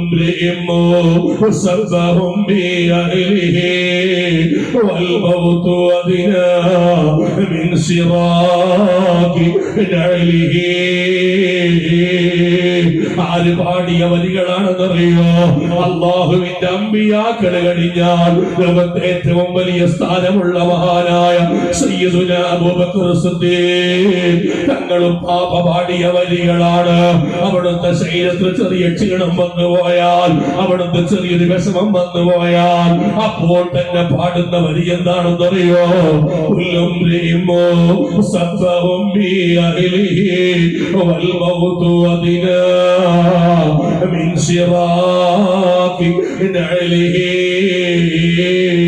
എല്ലാ മനുഷ്യന്മാരും കുടുംബത്തോടൊപ്പം വലിയ ആഹ്ലാദത്തിലാണ്, വലിയ ആഘോഷത്തിലാണ്, വലിയ സന്തോഷത്തിലാണ്.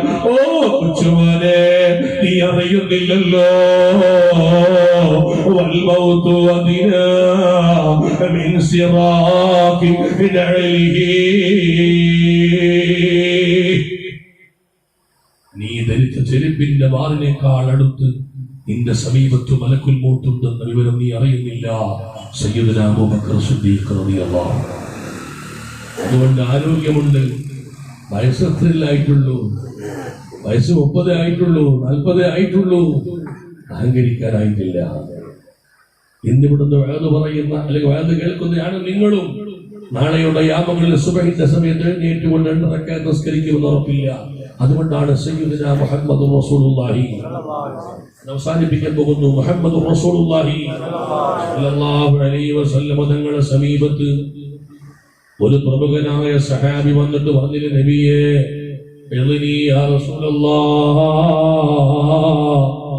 എന്നെ ഒന്ന് ഉപദേശിക്കണം നബിയേ. വഔജിസ്നി, ആ ഉപദേശം വളരെ ചെറിയ ഉപദേശമാവണം. ഒരു ചെറിയ ഉപദേശം കൊണ്ട് എന്നെ ഒന്ന് നന്നാക്കി തരണം നബിയേ. ഇത് പറഞ്ഞപ്പോഴല്ലേ ഹബീബ് സ്വല്ലല്ലാഹു അലൈഹി വസല്ലം ആ സഹാബി കൊടുത്ത മറുപടി എന്താണെന്നറിയോ? മോനെ, നീ ഏത് നല്ല പ്രവൃത്തിയിൽ ഏർപ്പെടുമ്പോഴും ഉറപ്പിച്ചോളണം, ഇതെന്റെ ജീവിതത്തിലെ അവസാനത്തെ പ്രവൃത്തിയാണ്. ഹബീബായ തങ്ങൾ ആ സഹാബിയുടെ ഖൽബിനെ കൊടുത്ത ഉപദേശമാണ്. ആ ഒരൊറ്റ ഉപദേശമാണ് എന്റെ ശബ്ദം കേൾക്കുന്ന നിങ്ങളോട്, എന്റെ ശരീരത്തോട് എനിക്ക് ഓർമ്മപ്പെടുത്തി നിങ്ങളോട് ഓർമ്മപ്പെടുത്താനുള്ളത്. ഹബീബായ തങ്ങൾ പറയുന്നു, ഏതൊരു പ്രവൃത്തിയും ചെയ്യാൻ പടച്ച റബ്ബ് നിങ്ങൾക്ക് ഭൂമിയിൽ അവസരം തന്നാൽ ഇതെന്റെ ജീവിതത്തിൽ അവസാനത്തെ ചാൻസ് ആണെന്ന് ഉറപ്പിക്കണേ. ഇന്ന് ഇശാഇന്റെ ജമാഅത്തിന് ഇമാമിന്റെ മകൾ നിസ്കരിച്ചില്ലേ? ആ നിസ്കാരത്തിന് വേണ്ടി കൈകെട്ടുമ്പോൾ എന്റെയും നിങ്ങളുടെയും മനസ്സിൽ കൊണ്ടുവരേണ്ട നിയ്യത്ത് എന്താണെന്നറിയോ? ഇതെന്റെ ജീവിതത്തിൽ അവസാനത്തെ ഇശാ നിസ്കാരമാണ്. നാളെ രാവിലെ എഴുന്നേൽക്കാൻ റബ്ബിന്റെ തൗഫീഖ് ഉണ്ടായാൽ, പള്ളിയിൽ ചെന്ന് 2 റക്അത്ത് നിസ്കരിക്കാനുള്ള അവസരം തന്നാൽ, ഓ പ്രിയപ്പെട്ടവരെ, അവിടെ നിന്ന് ചിന്തിക്കേണ്ടത് ഇതെന്റെ ജീവിതത്തിൽ അവസാനത്തെ സുബഹി നിസ്കാരമാണ്. എന്റെ വഅദ് കേൾക്കുന്ന പ്രിയപ്പെട്ട കാരണവന്മാരെ, നോട്ടീസിൽ നാളെയും വഅദുണ്ടെന്നാണ് അറിയാൻ കഴിഞ്ഞത്. മറ്റന്നാളെയും വഅദുണ്ടെന്നാ നോട്ടീസിൽ കൊടുത്തത്. ഈ വഅദിന്റെ സദസ്സിൽ നിങ്ങൾ നിയ്യത്ത് വെക്കേണ്ടത് ഇതെന്റെ എന്റെ ജീവിതത്തിലെ അവസാനത്തെ വഅദ് വഅദ് പറയുന്ന എനിക്ക് നാളെയും വഅദിന്റെ ഡേറ്റ് കൊടുത്തിട്ടുണ്ട്, മറ്റന്നാൾ ഡേറ്റ് കൊടുത്തിട്ടുണ്ട്. പക്ഷേ വഅദ് പറയുമ്പോൾ എന്റെ കൽവിലുണ്ടാവേണ്ടത് ഇതെന്റെ ജീവിതത്തിൽ അവസാനത്തെ വഅദ് പറയലാ. ആ നിലയിലേക്ക് നമ്മുടെ ചിന്തകളൊന്ന് കൊണ്ടുവന്ന് കിട്ടിയ അവസരങ്ങൾ അല്ലാഹുവിനെ ഭയപ്പെട്ടുകൊണ്ട് ആ റബ്ബിലേക്ക് മടങ്ങേണ്ടവനാണല്ലോ, റബ്ബിലേക്ക് വിളിക്കുമ്പോൾ പോകേണ്ടവനാണല്ലോ. പോകുന്ന സമയത്ത് സന്തോഷത്തോടെ പോകണമല്ലോ. ഹബീബ് സ്വല്ലല്ലാഹു അലൈഹി വസല്ലം എന്നെയും നിങ്ങളെയും ഉപദേശിച്ചത് സയ്യിദുനാ അബ്ദുല്ലാഹി ഇബ്നു ഉമർ റളിയല്ലാഹു അൻഹുവിന്റെ തോളിൽ കൈവച്ചിട്ട് അല്ലാഹുവിന്റെ റസൂൽ കൊടുത്തൊരു ഉപദേശമുണ്ട്. എന്തേ അവിടുന്ന് കൊടുത്ത ഉപദേശം എന്നറിയോ? മോനെ അബ്ദുല്ലാഹ്, കുൻ ഫി ദുനിയാ കഅന്നക ഗരീബ്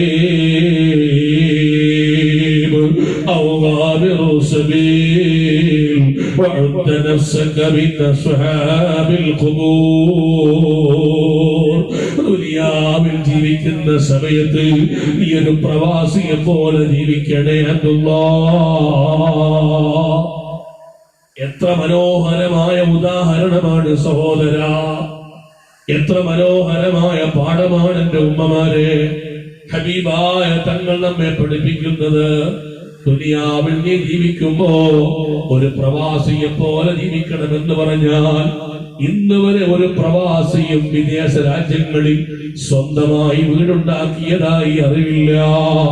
അധിക പ്രവാസികളും അവിടെ ചെന്നാൽ അവർക്ക് ഉറങ്ങാൻ സമയമില്ല. 8 മണിക്കൂർ ഡ്യൂട്ടിയുള്ള പ്രവാസി പിന്നെ ചിന്തിക്കുന്നത് മറ്റേതെങ്കിലും കമ്പനിയിൽ ഒരു 2 മണിക്കൂർ ഓവർ ടൈം പണി കിട്ടുമോ എന്നാ. 16 മണിക്കൂർ പണിയെടുക്കുന്ന പ്രവാസികളെ എനിക്കറിയാം. 14 മണിക്കൂർ വിശ്രമമില്ലാതെ അധ്വാനിക്കുന്നവരെ അറിയാം. അല്ലാഹു അവർക്ക് നല്ല ആഫിയത്ത് കൊടുക്കട്ടെ. ഇക്കാണുന്ന ദീനീ സംരംഭങ്ങളുടെ എല്ലാം ഒരു പങ്ക് പ്രവാസികളുടെ വിയർപ്പ് തുള്ളികൾക്കുണ്ട് എന്നുള്ളത് പരമമായ യാഥാർത്ഥ്യമാണല്ലോ. സുബ്ഹാനല്ലാഹ്, പല പ്രവാസികൾക്കും നാസ്തയില്ല, പല പ്രവാസികളും ചായ കുടിക്കാറില്ല. അവർ അരയും തലയും മുറുക്കിയിട്ട് അധ്വാനിക്കുകയാണ്. അന്നതുപോലെ റസൂലുള്ള പറയുന്ന പോലെ ദുനിയാവിൽ നീ ഒരു പ്രവാസിയെ പോലെ ജീവിക്കണം. നീ അവിടെ വെച്ചുകൊണ്ട് അധ്വാനിക്കണം.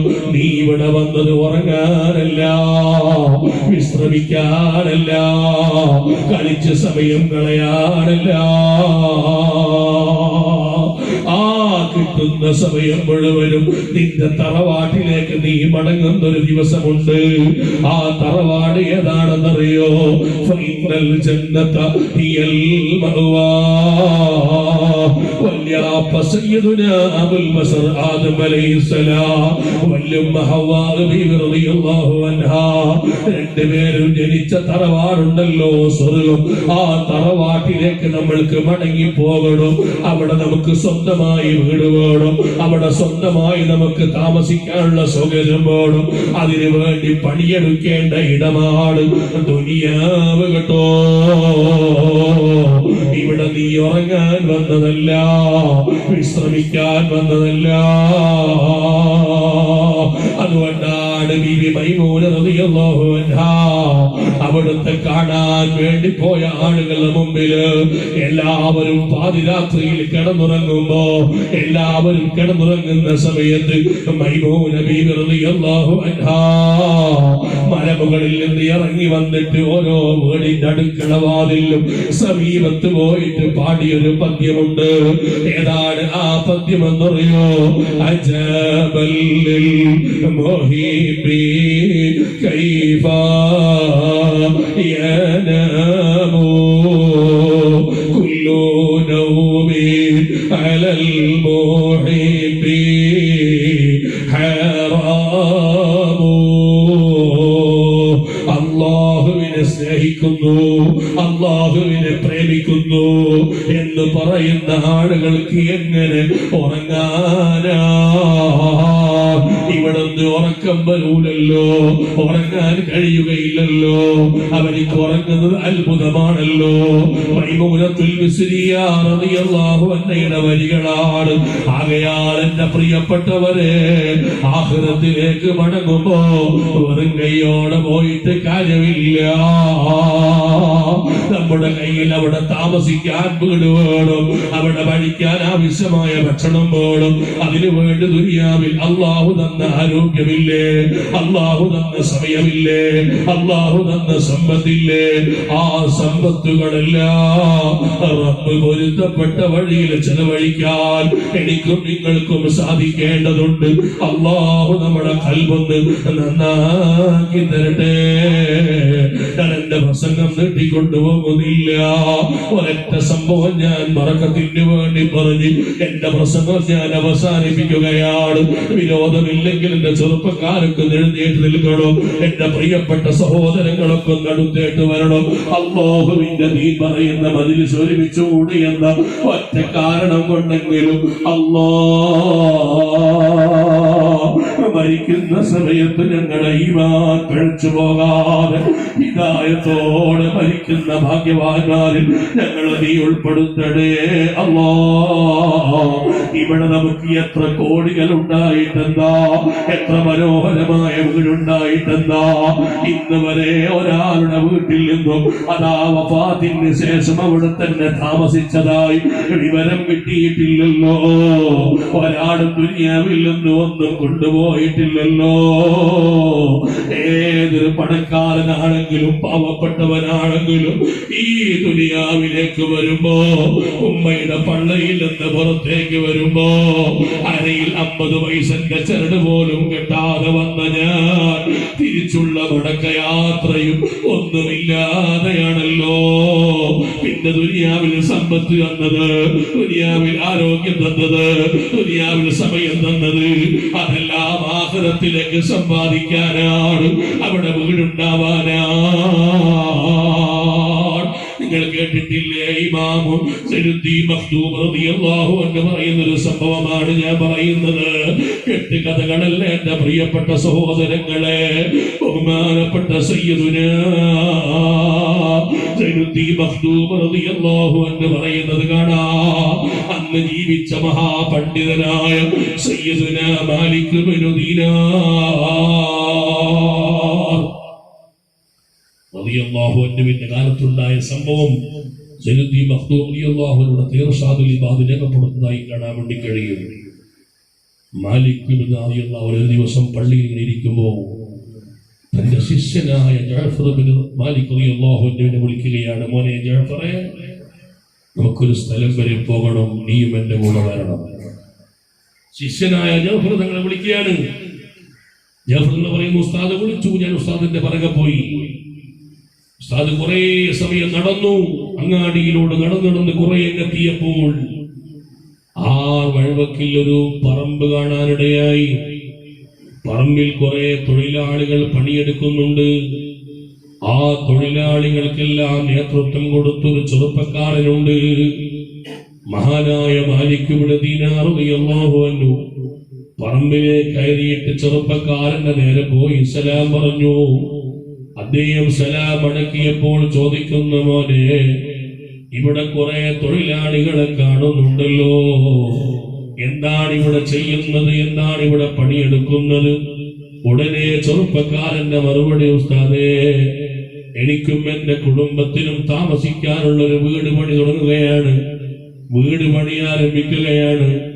ഉടനെ ഉസ്താദിന്റെ ചോദ്യം രണ്ടാമത് വരുന്ന പോലെ, ശരി, നീ ഈ പറമ്പിൽ ഉണ്ടാക്കുന്ന വീട് എത്ര ലക്ഷം രൂപയുടെ വീടാ? നീ ഉണ്ടാക്കുന്ന വീടിന്റെ എസ്റ്റിമേറ്റ് തുക എത്രയാണ്?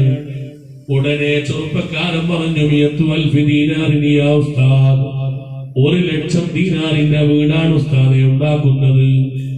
ചോദ്യം പിന്നെയും വരികയാണ്, മോനെ, 1,00,000 ദീനാറിന്റെ വീടുണ്ടാക്കിയിട്ട് ഈ വീട്ടിൽ നീ എത്ര കൊല്ലം താമസിക്കുന്നുവെന്ന് പറയാൻ പറ്റുമോ? 1,00,000 ദീനാറിന്റെ വീടുണ്ടാക്കിയിട്ട് ആ വീട്ടിൽ നീ എത്ര കൊല്ലം താമസിക്കുമെന്ന് പറയാൻ പറ്റുമോ ഉസ്താദേ? പറയാൻ പറ്റില്ല. എന്നാലും എന്റെ ഹബീബായ തങ്ങളോട് പറഞ്ഞ കണക്ക് പ്രകാരം എന്റെ ഉമ്മത്തിന്റെ ആയുസ് 60-ന്റെയും 70-ന്റെയും ഇടയിലാണല്ലോ. ആ നിലക്ക് വെച്ച് നോക്കിയാൽ 20 കൊല്ലം കൂടി എനിക്ക് ജീവിക്കാൻ കഴിയുമെന്നുള്ളതാണ്. ആ 20 കൊല്ലത്തേക്ക് താമസിക്കാനാണ് 1,00,000 ദീനാറിന്റെ വീടുണ്ടാക്കുന്നത്. ഉസ്താദിന്റെ ചോദ്യം പിന്നെയും വരുന്ന മോനെ, 1,00,000 ദീനാറ് കൊണ്ട് 20 കൊല്ലം താമസിക്കാൻ നീ ഉണ്ടാക്കുന്ന വീടുണ്ടല്ലോ, ആ വീട് എത്ര കൊല്ലത്തെ ഗ്യാരണ്ടിയുള്ള വീടാണ്? എത്ര കൊല്ലം നിൽക്കുന്ന വീടാണ്? ഉസ്താദേ, ഏറി വന്നാൽ 50 കൊല്ലത്തോളം ആ വീട് നിന്ന് വരാം. 50 കൊല്ലം കഴിഞ്ഞാൽ ഡിസൈന് മാറാൻ സാധ്യതയുണ്ട്, അതിന്റെ വസ്തുക്കളൊക്കെ ദ്രവിച്ചു പോകാൻ സാധ്യതയുണ്ട്. ഉടനെ മാലിക് ഇബ്നു ദീനാർ റളിയല്ലാഹു അൻഹു അല്ലാഹുവിന്റെ ഔലിയാക്കളിൽപ്പെട്ട മഹാനാണല്ലോ, അവിടുന്ന് ചോദിക്കുന്ന മോനെ, നിന്നോട് ഞാനൊന്ന് പറയട്ടെ, നിന്റെ കയ്യിലുള്ള 1,00,000 ദീനാർ നീ എന്റെ കയ്യിലേക്ക് തരുമോ? പകരം നിനക്ക് ഞാനൊരു വീട് വാങ്ങിത്തരാം. ആ വീട് 50 കൊല്ലത്തെ ഗ്യാരണ്ടിയുള്ള വീടല്ല, 500 കൊല്ലത്തെ ഗ്യാരണ്ടിയുള്ള വീടല്ല. 5000 കൊല്ലം കഴിഞ്ഞാലും അതിന്റെ ഡിസൈന് മാറൂല. 10 അല്ല, 20 അല്ല, 200 അല്ല, 2000 അല്ല, 20,000 കൊല്ലം നീ അവിടെ താമസിച്ചാലും ഒരാളും നിന്നെ പുറത്താക്കൂല. അങ്ങനെയുള്ളൊരു മനോഹരമായ വീട് ഞാൻ വാങ്ങിത്തരട്ടെ, എന്റെ കയ്യിലുള്ള 1,00,000 ദീനാർ എന്റെ കയ്യിൽ തരുമോ? മഹാനായ ആ ചെറുപ്പക്കാരൻ ഉസ്താദ് മാലിക് ഇബ്നു ദീനാർ തങ്ങളോട് പറയുന്നു, തങ്ങളെ, അങ്ങനെ അങ്ങ് പെട്ടെന്ന് തരാൻ പറ്റൂല, ഒരു രാത്രി എനിക്ക് ആലോചിക്കാൻ സമയം തരുമോ? നാളെ ഞാൻ മറുപടി പറയാം. ജഅഫർ റളിയല്ലാഹു അൻഹു പറയുന്നു, പിറ്റേ ദിവസം ഞാനും ഉസ്താദും വീണ്ടും ആ ചെറുപ്പക്കാരന്റെ വീടിന്റെ പണിയെടുക്കുന്ന പറമ്പിൽ പോയി. അവിടെ എത്തിയപ്പോ ഇന്നാലില്ല, തൊഴിലാളികളെ കാണാനില്ല, പണിക്കാരെ കാണാനില്ല. ഈ ചെറുപ്പക്കാരൻ ഉസ്താദിന്റെ വരവും കാത്തു നിൽക്കുകയാണ്. സലാം പറഞ്ഞു, സലാം അടക്കിയപ്പോൾ ചോദിച്ചു, മോനെ, നിന്റെ തീരുമാനം എന്താണ്? ഓ ഉസ്താദേ, ഇന്ന് രാത്രി ഉറങ്ങാതെ കിടന്നുറങ്ങാതെ തിരിഞ്ഞും മറിഞ്ഞു ഞാൻ ആലോചിച്ചു നോക്കി. 1,00,000 ദീനാർ കൊണ്ട് ഞാൻ വീടുണ്ടാക്കിയിട്ട് ഒരു പക്ഷേ ഒരൊറ്റ ദിവസം മാത്രമേ എനിക്കവിടെ താമസിക്കാനുള്ള വിധിയുള്ളൂവെങ്കിൽ എന്റെ 1,00,000 ദീനാർ വെറുതെ ആകുമല്ലോ. 20 കൊല്ലം താമസിച്ചാൽ തന്നെയും ഞാൻ മരിച്ചു എന്നറിഞ്ഞാൽ ഒരൊറ്റ ദിവസം പോലും ബാപ്പയുണ്ടാക്കിയ വീടാണ്, വാപ്പയുടെ വിയർപ്പ് തുള്ളിക്കൊണ്ടുണ്ടാക്കിയ കൊട്ടാരമാണ്. അതുകൊണ്ട് വാപ്പന്റെ മയ്യത്ത് ഒരാഴ്ചക്കാലം അല്ലെങ്കിൽ 2 ദിവസക്കാലം ഈ വീട്ടിലൊന്ന് കിടക്കട്ടെ എന്ന് എന്റെ മക്കള് പറയൂലല്ലോ. എല്ലാവരും വന്ന് ചോദിക്കുന്നു, എപ്പോഴാ മയ്യത്തെടുക്കുക? അധികം താമസിച്ചുകൂടെന്നല്ലേ മക്കള് പറയുക. അതുകൊണ്ട് ചിന്തിച്ചു കേട്ടപ്പോ എനിക്ക് കിട്ടിയ മറുപടി, ഉസ്താദ് പറഞ്ഞതുപോലെ കാലകാലം താമസിക്കാൻ പറ്റിയ വീട് വേണം. ആ വീടാണല്ലോ ഖൈർ എന്ന് ചിന്തിച്ചതാ, ദുനിയാവിലെ വീട് വേണ്ടെന്ന് വെച്ചതാ. എന്നാ പിന്നെ 1,00,000 ദീനാർ 1,00,000 ദീനാർ കൊണ്ടാ? അപ്പൊ ചെറുപ്പക്കാരൻ ഉസ്താദേ, അങ്ങനെ വരാൻ പറ്റൂല, നിങ്ങൾ വാങ്ങിയിട്ടങ്ങ് പോയിട്ട് എന്റെ അടുത്ത് രേഖ വേണം, അവിടെ എഗ്രിമെന്റ് വേണം, എഗ്രിമെന്റ് വേണം. സുബ്ഹാനല്ലാഹ്, സ്വർഗത്തിൽ ഒരു വീട് കൊടുക്കാമെന്നാ പറയുന്നത്, അതിന് എഗ്രിമെന്റ് വേണം. നിലനെ കൊടുപ്പാനും നിലനെ കളവാനും നായന്നവർക്കരു വാദം കൊടുത്തോവർ. മഹാനായ മാലിക് റളിയല്ലാഹു അൻഹു ഒരു കടലാസിന്റെ കഷ്ണമെടുത്തു, എഴുതി ബിസ്മില്ലാഹിർ റഹ്മാനിർ റഹീം اللهم صل على سيدنا محمد من مالك بن دينار إلى فلان بن فلان ഇന്നാലെന്ന വ്യക്തിക്ക് മാലിക് ബിനാറാകുന്ന ഞാൻ കൊടുക്കുന്ന എഗ്രിമെന്റ് പേപ്പറാണിത്. ദുനിയാവിലെ 1,00,000 ദീനാറിന്റെ പകരം സ്വർഗത്തിൽ ഒരു വീട് കൊടുക്കാമെന്ന് ഞാൻ ഇതാ ഏറ്റിരിക്കുന്നു എന്ന് പേരെഴുതി ഒപ്പിട്ട കടലാസ് കൊടുത്തു. 1,00,000 ദീനാർ കൈമാറുന്നു. ജഅഫർ തങ്ങൾ പറയുന്നു, ഉസ്താദ് കച്ചവുമായി പള്ളിയിലെത്തിയിട്ട് ഉസ്താദിന്റെ കൈ നോക്കിയപ്പോ ഒരൊറ്റ നാണയം ഉസ്താദിന്റെ കയ്യിലില്ല. വരുന്ന വഴിക്ക് മുഴുവനും സ്വതക്ക ചെയ്ത് ഉസ്താദ് തീർത്തുപോയി. ഒരൊറ്റ മണിക്കൂർ കൊണ്ട് 1,00,000 ദീനാർ അർഹതപ്പെട്ടവരുടെ കൈകളിലേക്ക് എത്തിച്ചു കൊടുത്തു. പിന്നെയും മാസങ്ങൾ കഴിഞ്ഞു, ദിവസങ്ങൾ കഴിഞ്ഞു. അപ്പോഴാണ് ജഅഫർ തങ്ങളെ വിളിക്കുന്നു, ജഅഫറേ നമുക്ക് വീണ്ടും ഒന്ന് പോകണം ആ ചെറുപ്പക്കാരന്റെ അടുത്തേക്ക്. ഉസ്താദിന്റെ വിളിയാളം വന്നപ്പോ ഞാൻ ഉസ്താദിന്റെ കൂടെ പോയതാ. ആ പറമ്പിന്റെ ഓരത്തെത്തിയപ്പോ അവിടെ ഒരു വലിയ ജനക്കൂട്ടത്തെ കാണുന്നു. സലാം പറഞ്ഞിട്ട് ഉസ്താദിന്റെ ചോദ്യം, എന്തേ നിങ്ങൾ ഇവിടെ ഒരുമിച്ച് കൂടിയത്? ഉടനെ ഒരാൾ വന്നിട്ട് പറയുന്നു, ഉസ്താദേ ഈ ചെറ്റക്കുടിൽ താമസിച്ച യുവാവില്ലേ, ഇന്നലെ രാത്രി ലോകത്തോട് വിട പറഞ്ഞുപോയി. അദ്ദേഹത്തിന്റെ മയ്യത്ത് കഫൻ ചെയ്ത് കുളിപ്പിച്ച് നിസ്കരിച്ച് മറവ് ചെയ്ത് തിരിച്ചു വരുന്ന വഴിയാ. ഉടനെ മാലിക് ചോദ്യം, മോനെ നിങ്ങളുടെ കൂട്ടത്തിൽ ആരാണ് ആ മയ്യത്ത് കുളിപ്പിച്ചത്? ആരാ കഫൻ ചെയ്തത്? ആരാ മയ്യത്ത് ഖബറിലേക്ക് താഴ്ത്തിയത്? ഒരാൾ വന്നു, ഉസ്താദേ ഞാനാ കുളിപ്പിച്ചത്, ഞാനാ കഫൻ ചെയ്തത്. ചോദിച്ചു, മോനെ കുളിപ്പിക്കുന്ന സമയത്തോ കഫൻ ചെയ്യുന്ന സമയത്തോ മയ്യത്ത് ഖബറിലേക്ക് താഴ്ത്തുന്ന സമയത്തോ വല്ല പ്രത്യേകതയും നീ കണ്ടിട്ടുണ്ടായിരുന്നോ? പറഞ്ഞു, ഉസ്താദേ ഒരു പ്രത്യേകതയും കണ്ടിട്ടില്ല. പക്ഷേ മരിക്കുന്നതിന് അല്പം മുമ്പ് ആ യുവാവ് എന്നെ വിളിച്ചു, എന്നോട് പറഞ്ഞു, നീ എന്റെ മയ്യത്ത് കുളിപ്പിക്കണം, എന്റെ മയ്യത്ത് നീ കഫൻ ചെയ്യണം, എന്റെ മയ്യത്ത് നീ ഖബറിൽ താഴ്ത്തണമെന്ന് എന്നോട് വസിയത്ത് ചെയ്തു. കൂട്ടത്തിൽ തലയിണക്കടയിൽ ഒരു വെള്ള കടലാസ് എടുത്ത് എന്റെ കയ്യിൽ തന്നു. എന്നോട് പറഞ്ഞു, എന്റെ മയ്യത്ത് കഫൻ ചെയ്യുമ്പോ ആരും അറിയാതെ ഈ കടലാസിന്റെ കഷ്ണം എന്റെ കഫൻ തുണിയിൽ വെക്കണമെന്ന് എന്നോട് വസിയത്ത് ചെയ്തു. ആ ഒരു കടലാസ് കഫൻ തുണിയിൽ വെച്ചതല്ലാതെ വേറെ ഒരു പ്രത്യേകതയും പറയാനില്ല. പറഞ്ഞു തീരുമ്പോഴേക്ക് ഉസ്താദ് കീസയിൽ നിന്ന് ഒരു വെള്ള കടലാസ് ഇങ്ങെടുത്തു. ആ കടലാസ് നിവർത്തി പിടിച്ചുകൊണ്ട് ചോദിക്കുന്നു, മോനെ ഇക്കടലാസാണോ ആ യുവാവിന്റെ കഫൻ തുണിയിൽ നീ വെച്ചത്? ഈ കടലാസാണോ നീ വെച്ചത്? യുവാവ് മറിച്ചു നോക്കുമ്പോ അതേപോലെയുള്ള കടലാസാണ്, അതേ വലിപ്പമുള്ള കടലാസാണ്. ഉസ്താദേ നിങ്ങൾക്ക് എവിടുന്നായി കടലാസ് കിട്ടിയത്? മഹാനായ മാലിക് ബിൻ ദീനാർ റളിയല്ലാഹു അൻഹു കടലാസങ്ങ് നിവർത്തി പിടിച്ച് അതിലെ എഴുത്തങ്ങ് വായിക്കാൻ തുടങ്ങി. എന്താ എഴുത്തുള്ളത്? ബിസ്മില്ലാഹിർ റഹ്മാനിർ റഹീം. അല്ലാഹുമ്മ സ്വല്ലി അലാ സയ്യിദിനാ മുഹമ്മദ് വഅലാ ആലി സയ്യിദിനാ മുഹമ്മദ് മിൻ ഫുലാൻ ബിൻ ഫുലാൻ ഇലാ മാലിക് ബിൻ ദീനാർ. മരണപ്പെട്ടു പോയ ചെറുപ്പക്കാരൻ മാലിക് ബിൻ ദീനാർ തങ്ങൾക്ക് എഴുതിയ മറുപടി കത്താ. എന്തേ കത്തിലുള്ളത്? ഓ ഉസ്താദേ, ദുനിയാവിലെ വീടിന് പകരം സ്വർഗത്തിൽ ഒരു വീട് തരാമെന്ന് പറഞ്ഞ് എന്റെ കയ്യിൽ നിന്ന് 1,00,000 ദീനാർ വാങ്ങിയല്ലോ.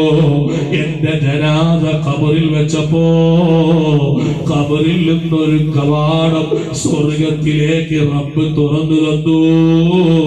ഞാൻ ആ ഖബറിൽ വെച്ച് നോക്കുമ്പോൾ കാണുന്നത് മനോഹരമായ കൊട്ടാരമാ. ചോദിച്ചു, ഇതാരുടെ കൊട്ടാരമാണ്? ഇത് മാലിക് ബിൻ ദീനാർ നിങ്ങൾക്ക് വാഗ്ദാനം ചെയ്ത സ്വർഗത്തിലെ വീടാണ്.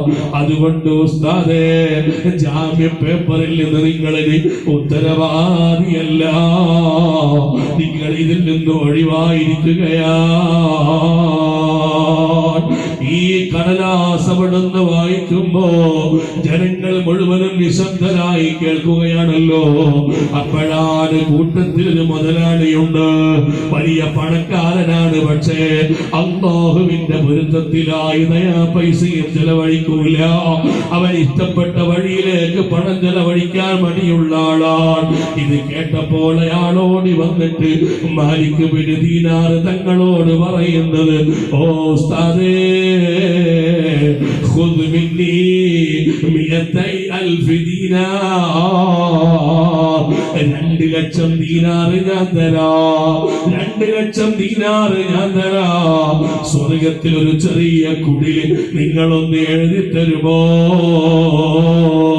അപ്പോഴാണ് മാലിക് ബിൻ ദീനാർ തങ്ങളെ മറുപടി, കനമാക്കാൻ ഫാത്തമാഫാ, ഏകൽ കൂടാതെ ഞാൻ ചെയ്തില്ല ഒന്നുമേ. എന്റെ റബ്ബിന്റെ തീരുമാനമില്ലാതെ എനിക്കൊന്നും ചെയ്യാനില്ല. കിട്ടേണ്ടവർക്ക് കിട്ടിപ്പോയി, നഷ്ടപ്പെടേണ്ടവർക്ക് നഷ്ടപ്പെട്ടു പോയി. ഇനി ചാൻസ് ഇല്ല. സഹോദരങ്ങളെ, ബുദ്ധിമാന്മാർ അങ്ങനെയാണ്. ആഖിറത്തിലെ വീടിന് വേണ്ടി സമ്പാദിക്കുകയാണ്, അവർ പള്ളിക്ക് വേണ്ടി കൊടുക്കുകയാണ്, മദ്രസക്ക് വേണ്ടി കൊടുക്കുകയാണ്, പാവങ്ങളെ സഹായിക്കുകയാണ്. അതെല്ലാം അവർക്ക് സ്വർഗത്തിൽ വീടുകളായി വരികയാണ്. ആ നിലക്ക് രാജാവായ റബ്ബ് നമുക്ക് തന്ന സമ്പത്തുകളും ആരോഗ്യങ്ങളും സമയങ്ങളും റബ്ബിന്റെ പൊരുത്തത്തിലായി ചെലവഴിച്ച് ഈമാനോടെ പോകാൻ നമുക്ക് സാധിക്കണം. അല്ലാഹുവേ, ഞങ്ങൾക്ക് നീ മനസ്സ് നന്നാക്കി തരണം. അല്ലാഹ്, ഈമാനോടെ മരിക്കുന്ന ഖൽബിന്റെ ഉടമകളാക്കി തരണം. അല്ലാഹ്, നിന്നെ മറന്നുകൊണ്ടുള്ള ജീവിതം ദുനിയാവിലും ആഖിറത്തിലും ഞങ്ങൾക്കാർക്കും നീ തരല്ലേ. അല്ലാഹ്, സന്തോഷമുള്ള മരണം നമുക്ക് കൈവരിക്കണം. എന്റെ പ്രിയപ്പെട്ട മുഅ്മിനീങ്ങളെ, അഷ്റഫുൽ ഖൽഖ് സ്വല്ലല്ലാഹു അലൈഹി വസല്ലം തങ്ങൾ പോലും ഭയപ്പെട്ട ഘട്ടം എവിടെയാണ്? ബീവി ആയിഷ റളിയല്ലാഹു അൻഹ വഫാത്തിന്റെ സമയത്ത് തൊട്ടടുത്ത് നിൽക്കുമ്പോൾ മുത്തായ തങ്ങളെ മുഖത്തിന്റെ കളർ മാറിയിട്ട് കണ്ണുനീരൊലിപ്പിക്കുന്നത് കണ്ടപ്പോ ചോദിച്ചില്ലേ, യാ റസൂലല്ലാഹ്, തങ്ങളെന്തിനാ കരയുന്നത്? അപ്പോൾ ഹബീബായ തങ്ങൾ കൊടുത്ത മറുപടി, ആയിഷ, ഇന്നലിൽ മൗതി ലസകറാത്ത്, ഇന്നലിൽ മൗതി ലസകറാത്ത്, ഇന്നലിൽ മൗതി ലസകറാത്ത്. മരണത്തിന് നല്ല വേദനയുണ്ടെന്ന് പറഞ്ഞത് സ്വർഗത്തിന്റെ ഉദ്ഘാടകനാണ്. ആളുകളെ റെക്കമെൻഡ് ചെയ്ത് സ്വർഗത്തിൽ കിടക്കുന്ന നേതാവാണ്. ആ നേതാവ് പോലും മരണത്തിന് വേദനയുണ്ടെന്ന് പഠിപ്പിച്ചിട്ടുണ്ടെങ്കിൽ പാവപ്പെട്ട നമ്മുടെ അവസ്ഥ എന്തെന്ന് ചിന്തിക്കണം. മഹാന്മാര് പറഞ്ഞില്ലേ, ഇന്നല്ലദീന ഖാലൂ റബ്ബുനല്ലാഹ്, ഞങ്ങളുടെ റബ്ബ് അല്ലാഹയാണെന്ന് വിശ്വസിച്ച് നേരായ വഴിയിൽ ജീവിച്ച മഹാന്മാർ അവർ മരിക്കുന്ന സമയത്ത് തതനസ്സലു അലൈഹിമുൽ മലായിക, അവരെ സമീപത്ത് മലക്കുകൾ ഇറങ്ങി വരികയാണ്. എന്നിട്ട് മലക്കുകൾ അവരോട് പറയുന്ന വാക്ക് ഖുർആൻ പറയുന്നത്, അല്ലാ തഖാഫൂ വലാ തഹ്സനൂ, നിങ്ങൾ പേടിക്കേണ്ട, ദുഃഖിക്കേണ്ട, വഅബ്ശിറൂ ബിൽ ജന്ന, സ്വർഗ്ഗം കണ്ട് നിങ്ങൾ സന്തോഷിച്ചോളൂ എന്ന് മലക്കുകൾ പറഞ്ഞുകൊണ്ട് മരിക്കുന്ന ആളുകൾ വരുമെന്ന് പറഞ്ഞത് ഖുർആനാണ്. ആ സ്വർഗത്തിന്റെ ഫോട്ടോ കണ്ട് ആനന്ദത്തോടെ നമുക്ക് റബ്ബിലേക്ക് പോകാൻ കഴിയണം. അല്ലാഹുവേ, ഞങ്ങളെ ഈ സദസ്സ് അതിനൊരു കാരണമാക്കി തരണം റഹ്മാനേ. ഞങ്ങളെ ആഖിബത്ത് നന്നാക്കി തരണം റഹ്മാനേ.